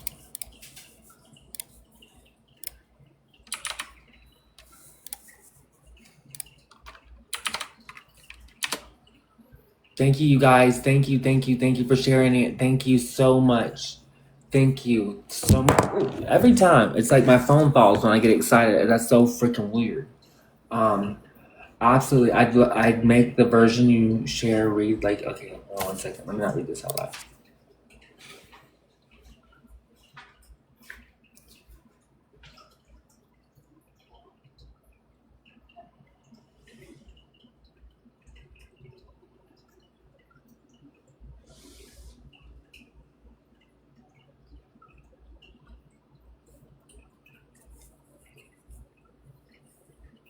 Okay, so that's the thing.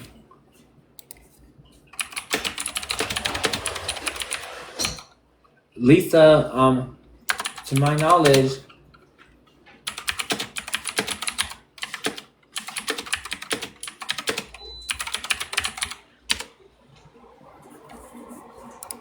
as in my knowledge, no, there is no official. There's no official.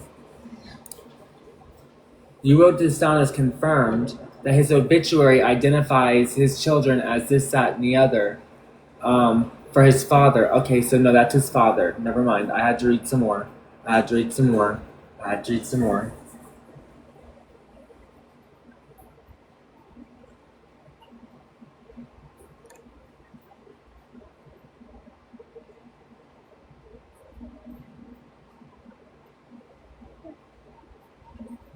Okay, thank you. That's actually, Lisa, you did this great. You actually did this, you put this in real good, honey. Thank you for formatting it this way. Thank you. It took me a second to understand the formatting, but I understand it now. So July 16th, he had an episode. What we don't know. So this is what we do know. So I'm going to tell you everything we do know. His father passed away in May 3rd of this year. He had 4 children: Daniel, Anna, Joe, and Tim.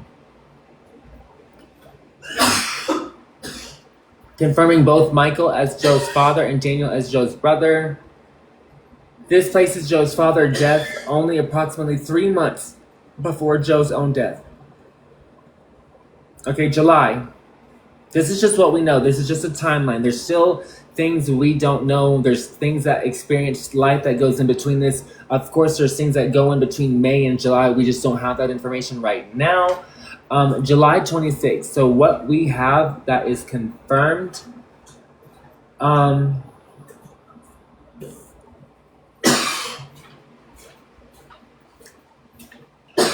Okay, approximately on July 16th. So this is what we have for July 16th. Reported documented in investigative material.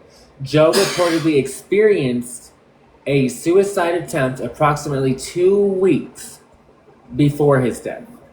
The material attributed to the coroner's investigation says facility staff were aware that Joe had been admitted following a prior suicide attempt. They were aware. This is significant because it establishes that the people responsible for Joe's treatment placement apparently knew of a recent suicide risk history. So what we do not know and what is to be questioned right now, I'm going to write it down. What happened on July 16th? We need details from everyone that knew Joe. What happened July 16th? Okay. July 28th.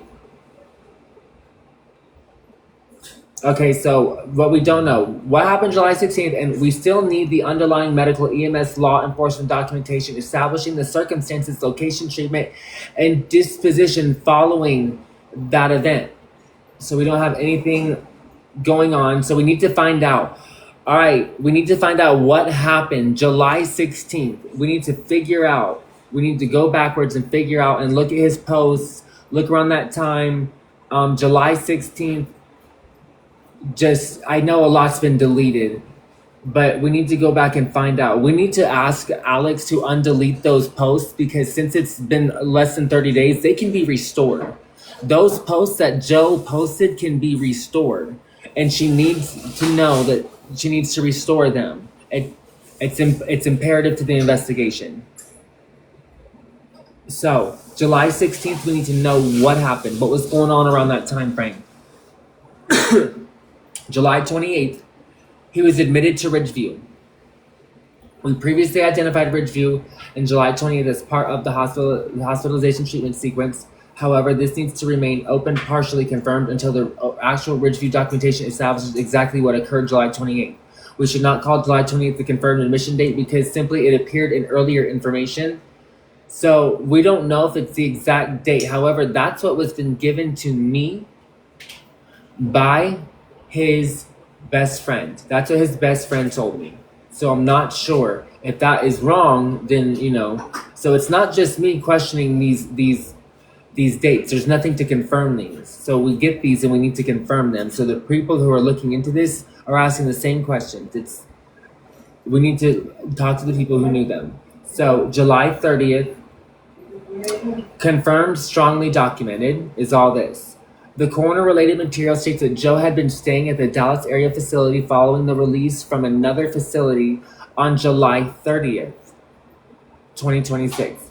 The previous facility's name was redacted in the publicity release material. Joe was then staying at what has been described as an inpatient rehabilitation treatment facility operating from a residential property in the Dallas, Georgia area. The independent investigator reports that Joe's placement there was voluntary, but that's the report because there was signed paperwork. Was he coerced? Did someone who picked him up from his discharge, did they convince him you still need more treatment? After those last 2 times, you need more treatment, and then just coerce him to go into more treatment? This is a question. We have to find these things out. For some reason, they're not answering who brought him to the house. So on the 30th, the previous facility's name was redacted. He was staying at that facility and it was voluntary. It says it was voluntary. As I said, when you sign paperwork, it doesn't mean you can be convinced. My mother convinced me to sign voluntary paperwork. Like, it wasn't my choice, but convinced me to do this for myself. Okay? So now transportation. This is still open. This is still open and a part of the investigation.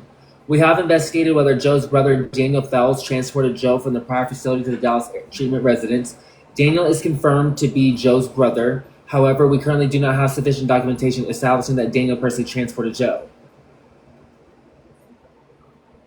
That should therefore remain reported unconfirmed.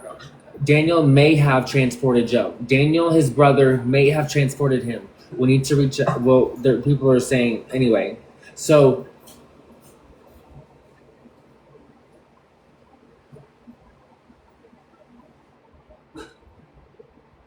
okay, so if his brother did his brother coerce him? Was it Joe's idea? Whose idea was it to go to this place that was 45 minutes away from his other location that he was at? That's still far away from apparently where he lived. I'm not too sure on the information of where he lived, but to my knowledge of what has been reported back to me, it wasn't close. And neither was this house that he was brought to from that facility. It seems like it was just being brought further and further away. So the Dallas treatment facility, our investigation has identified individuals associated with the operation clinical structure, including Joseph Presley, whom we have been investigating as a director, and Dr. Byron McCurt. We didn't even spell it right. It's McKirt, not QU. Okay, identified in our research a psychiatric medical director, forensic science, psychologist. Those identified and their exact roles should continue to be checked against licensing, corporate, and regulatory records before we make broader conclusions about responsibility. Okay, thank you. That is what's available on the internet. So that is what it says. Like, you can. The residence itself reportedly functioned as an inpatient rehabilitation. So, but I'll keep that open-minded to just his credentials. The residence itself reportedly functioned as an inpatient rehabilitation treatment location, despite physically appearing to be an ordinary house. The exact address has intentionally not been included here. There is no legitimate investigative reason to direct members of the public to a private residence, of course. However, what is it? It's actually not a private residence. It's a business. It's not a private residence. Understand that people live there, but that is not a residence. That is a business. Just like if you were a jail, that is not a private residence just because people live there. That is a for-profit business is what that is. So I appreciate that, Lisa, but that is a for-profit business.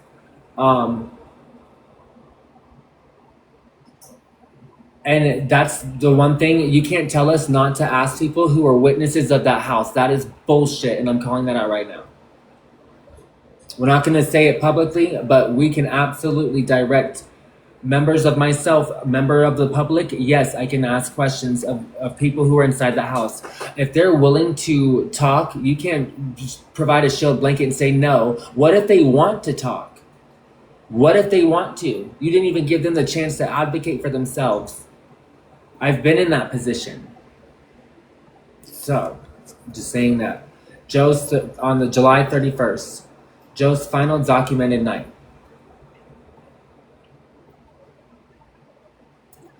The initial investigative narrative reportedly stated that Joe was last known alive at approximately 6:30 p.m.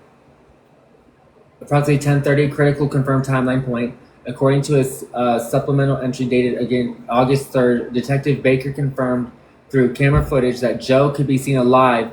Doing what? Okay, yeah, seen alive. Was he eating? You guys aren't actually giving us the real information. What was he doing? Okay, was he grabbing that wire? Was he grabbing a snack? Because that is absolutely very different from each other and shows different intentions. Because to feed and nourish yourselves, to feed and nourish yourself shows intent to survive.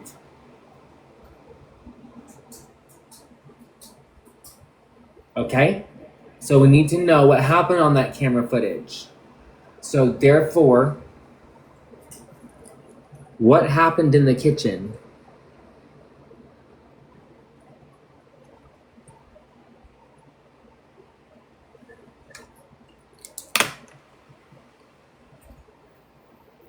That 4-hour correction from 6:30 to 10:30 is important.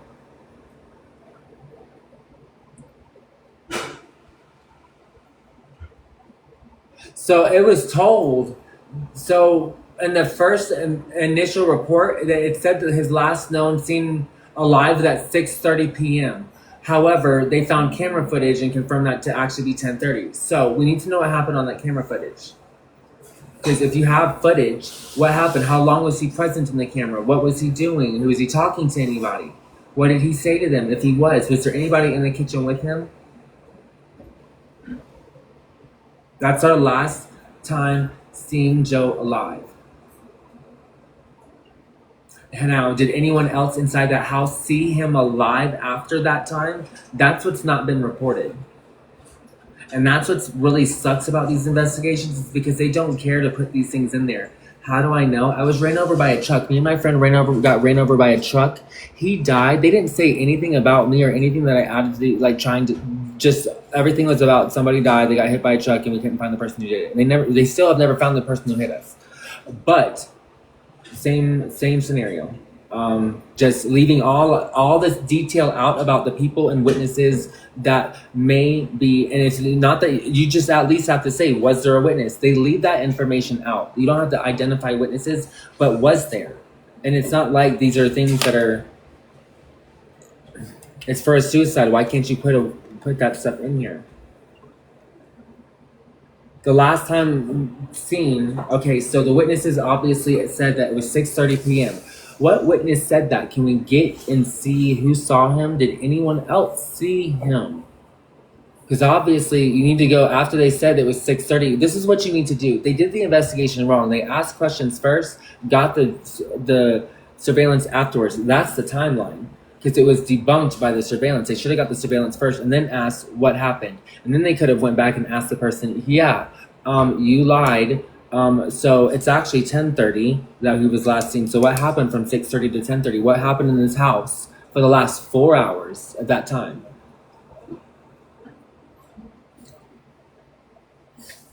Someone reported 6:30. Jesus, I'm not even touching my phone. And it's like, it's on a flat bottom. Okay, so someone reported. Someone reported 6:30 p.m.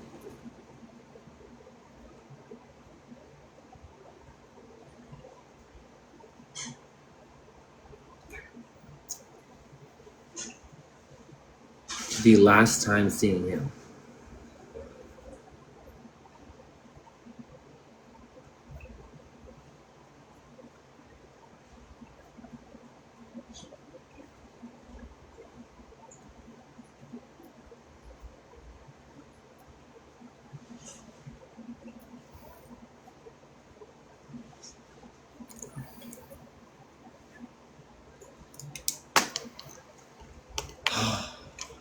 Who's trying to come up? Oh, Sugar, you've been trying to come up. I'm so sorry, boo.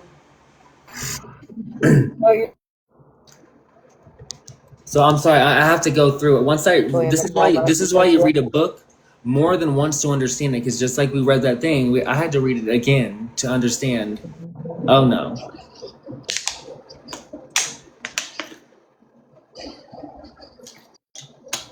There's a lot of missing detail. Yeah, there's a lot.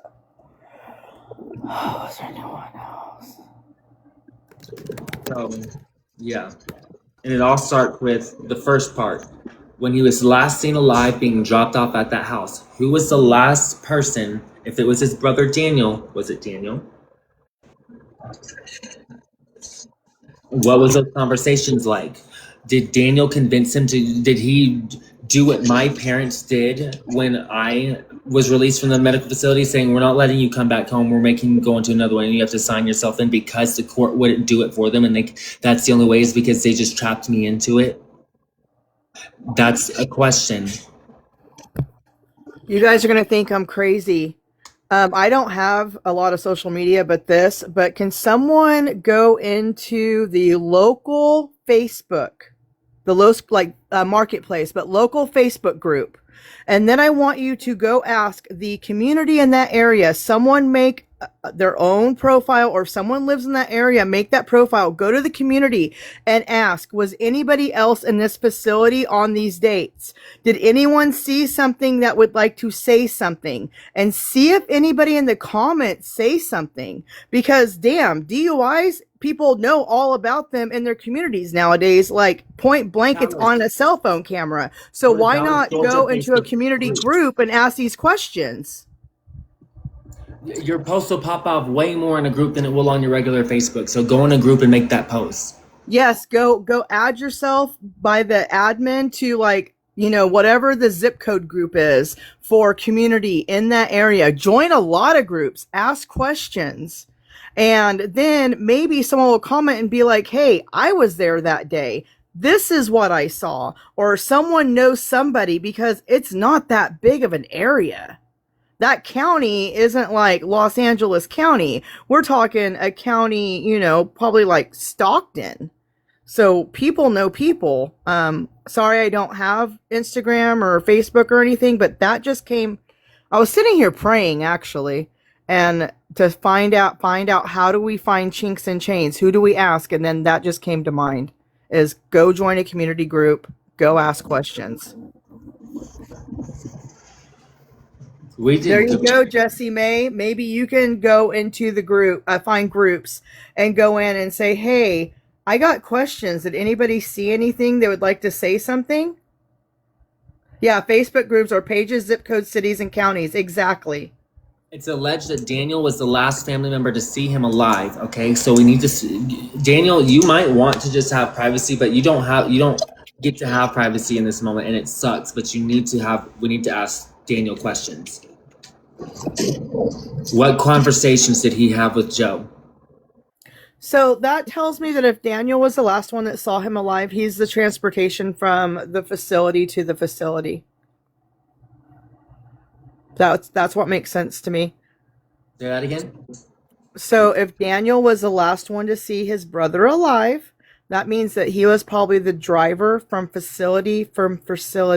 They did not call a transport company. They probably called Daniel, his brother, and had him move him from place A to place B. Lisa just sent me this. I'm forwarding it to you. It's the whole timeline, and I want you to scroll all the way down to... Oh, no, I got it already. Lisa sent it to me, and I forwarded it to you. Okay. I reviewed it before you got it, buddy. Sorry. You both got it to me. We're on the same wavelength. Yep, we got this. Lisa, thank you So there's still things about this investigation that doesn't make any sense. So you got through as it was possibly Daniel. Possibly, that is not confirmed. We need to Possibly, find out. exactly. He doesn't get to have peace, or I'm sorry, that's not the privacy in this. He needs to have peace, but he needs to understand that privacy isn't a part of peace right now. I mean, he could just simply answer the question and be like, yes, I did give him that ride, or no, I did not, and then we can just leave him alone. That's all. Yeah. Who brought him to the house? Because he was discharged. Discharged and then transferred. It doesn't say that he was, and so we looked at the company that they use to transfer. If you don't have family to take you, it's Vrida, and we obviously can't get information through Vrida.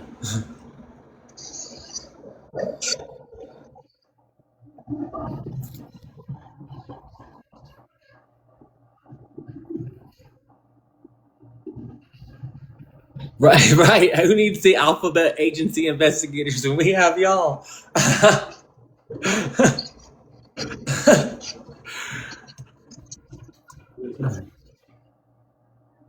What happened in the kitchen? What happened in that kitchen? Yeah, what was that? Did he eat? What was he doing in the kitchen? What did he need to grab from the kitchen? Was there wire in the kitchen? Because that was his last known. And there was a report. Someone said the last time they saw him was 6:30. 6:30 where? Where did you see him? What was he doing? And then also what happened between 6:30 and 10:30? That's 4 hours. No one else saw him. Are you serious? No one saw him? Was he in his room the whole time? If he was, that's believable, but you saw him again at 10:30 on the camera. If there's anyone in that house that was on camera with them, that exposes a lie. Whoa, Sunshine, where did you get that information at? I'd like you to share, please. I want your source. Sunshine Doxy, I'd love your source about his family. Yeah, if you can prove that, send it to wherever. You'll figure it out. Just Send it to her send because it. she can check her DMs while she's on live. I can't while I'm hosting it. I can. Yes, I can. What was I gonna say? Oh, something came to my mind and then it left because I read that and I was like, oh damn, I want to know how we figured that one out. Dude, what was I gonna say? Oh my god, my brain just went blank. Oh, I was gonna say this. So you know how I sent you everywhere he could have got wire from? I sent it in an email. I put like a list down of any way he could find wire like that, right? It would take him having a stripping machine to get it in one way, and those facilities aren't even allowed to have wire hangers because of situations like that. So where did he get it?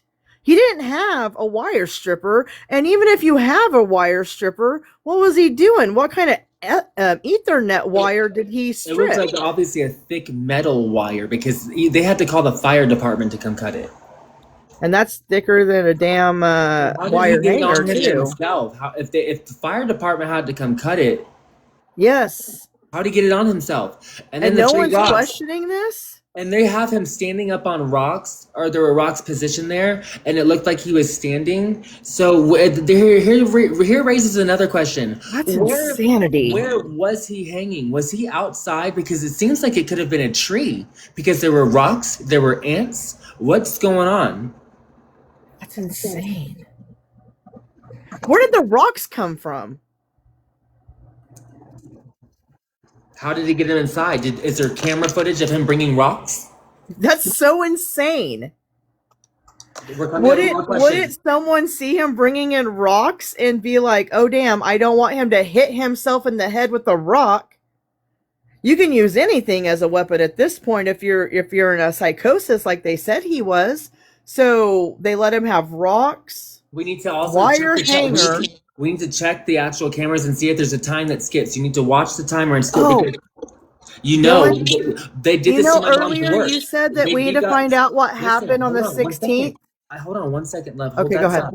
So there's a thing they can do. You need to watch the camera too because there's a timer, and if it jumps in time, that means they did a thing where it sends an impulse and it turns off all cameras. They did it to my mom's work. She works at a huge restaurant, and they went and stole someone's tires out of the parking lot. And when they did it, you see the van roll up, and then boom. And then the next thing you do, you see 2 minutes next. The next frame is the 2 minutes in time skip. So they're able to, whatever they do, it's called a flipper. Never mind. I can't really say too much. They're professionals at it. I understand what you're saying. Hey, on the 16th, we were talking about that earlier before I had to go, and it just came back to my mind. That's why my mind went blank. Was there a 911 call? Can we listen to that dispatch? We need to check signal jammers to see if the cameras were signal jammed. That's another thing.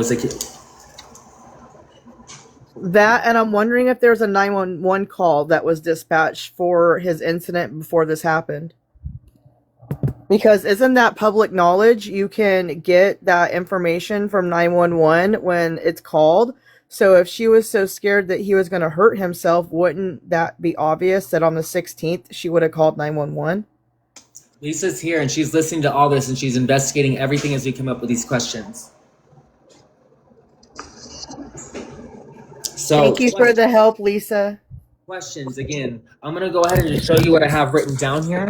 The questions are at the bottom of the timeline. Here you go. What happened 7/16? Was the camera signal jammed? What kind of wire? Was it outside? Was there camera footage of him carrying rocks? You need to add, was there a 911 call on the 16th? Because that would have came over public dispatch. Was there a 911 call on the 16th? Let's check. So what we're doing, I'm being the brain. I'm thinking of the questions to ask, and you guys are the internet sleuths. So I also sleuth as well. But like when I'm sitting here thinking, other people are researching, and I really appreciate that. So we're working really good together, and you also help me come up with questions to ask. Was there a 911 call? Or sorry, 911 call on the 16th? That's the next question. It honestly should be, it's at the first of the timeline. That should have been the very first.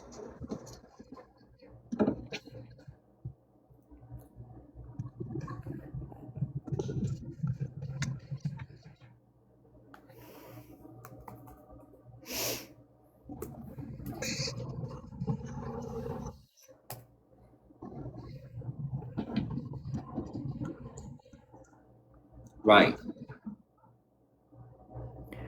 I'm still here, guys. I'm just looking Family into knows I'm something. trying to ask these questions and family won't answer. Family keeps sending out a message to leave them alone. And that's weird. With all these inconsistencies, we just want to know the one thing you won't tell. You give us all this other shit, but you won't give us, pardon my French, but you won't tell us who brought him to the house. I've asked you multiple times. Confirm that. They just don't want us asking the family. That's why they're not telling us, because it was a family member. I'm pretty sure. Who's Dell Van Zandt? 80% sure. Who's Dell? DALEVANZANDT.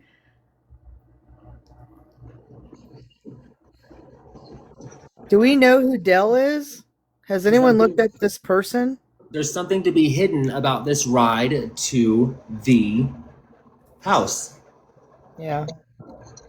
They don't want us asking the person questions, and I'm pretty sure he might have wanted to go home, and they're just like, no, it says Joe is small. Joe is a small 5 foot, maybe 4'11" guy. If his brother's bigger than him and he's like, I'm not gonna take you home, what's Joe gonna do? He just got released from a facility. They're not gonna call the cops on him. If he's not gonna do anything for them to call the cops on him again. They're already using that against him.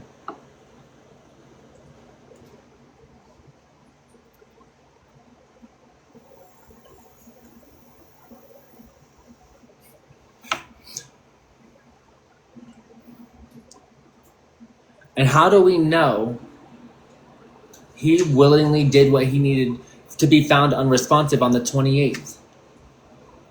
What's been going on here? Why has he been so poorly given treatment to something obviously of crisis, is what it's seeming like.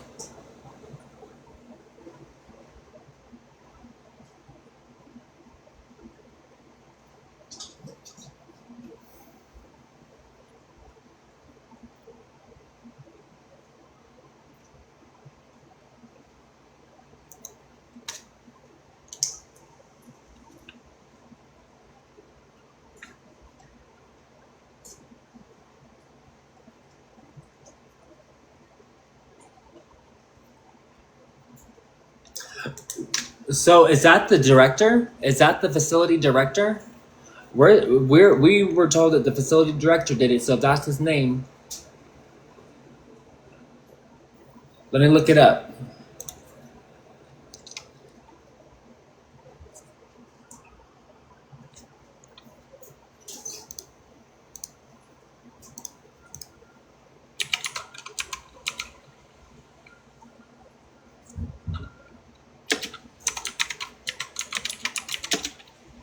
That might be misinformation of an orderly. It says that that's an orderly there, but maybe he was with the director at that time when Joe was found, because it says that he called 911. It wasn't the director No, but that I'm it looking at says right now.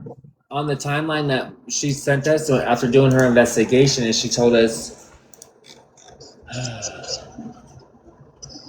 that. Go to the first email Lisa sent. All right.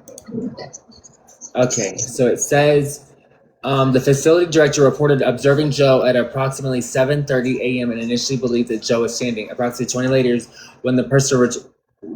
later, when the person returned to tell Joe, it says the person here. So approximately 20 minutes later, when the person returned to tell Joe that breakfast was ready, Joe was discovered hanging. So the facility director reported observing him. So maybe the one to tell him about breakfast is that Dell guy. So I wonder if the I don't know. facility director, look, this is why we got to talk to him too. Did he know that he was passed? And then he just sent somebody else to go check on Joe and to do the discovery? How did it come about that we found the facility just actually discovered him at 7:30? Was it on camera and there was obviously something? We don't know. I don't know. That may not be anything. It's just questions. It's questions. You can look at us and you can tell us we're crazy for asking later, but we're asking questions and doing the hard part.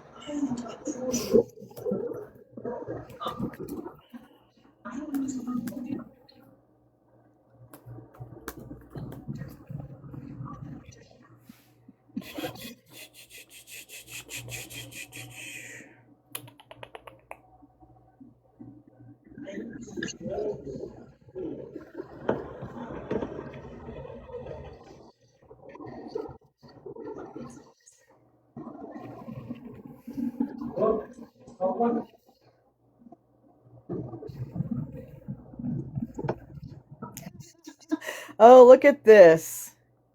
I'm gonna email this to you. This is interesting. They're really people are asking for the 911 calls, and the GBI is actually blocking it.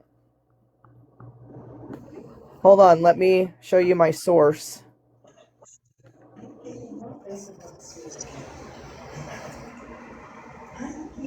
All right, Dylan, I just emailed you.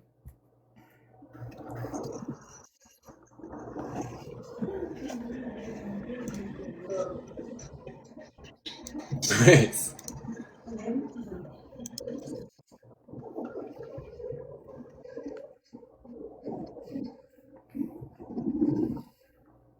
Wow.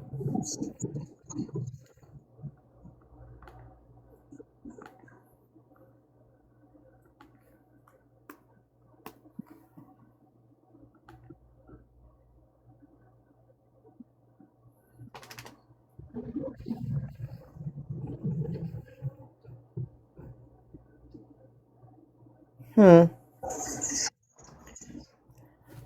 So if they're done with their so forth investigation as they say they are, because they released the body back to the family and whoop de woo, then why do they still have public records under an active restriction?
So we have a transaction history on the house. You want me to send this to you? Love you. I'd love for you to. Absolutely, sweetheart. All right. Forwarding this to you, and it's a Thank doc. you. You're welcome. For purchase records, Oh goodness. a paper trail. It's the start of a paper trail, and it has a lot of information on it.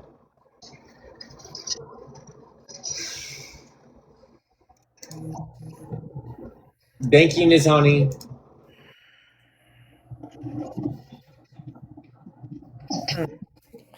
When will they release it? Hi, Swayze. Come on. Come on. Come on, puppers. Come on. Jump. Come on, wiggly butt. Good boy. That's a good boy. Mama love. Good boy. All right. All right. When will they release them? When? We're working on getting in contact with his brother Daniel. We just need to see. We just have one question? Did you give him the ride to the house? That's it. Did you take Joe to the house? Yes or no? And that will lead us to the next part.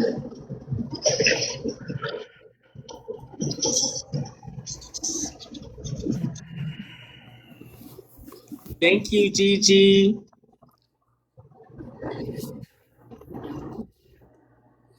They won't release the 911 records until 120 days from August 2026 status response.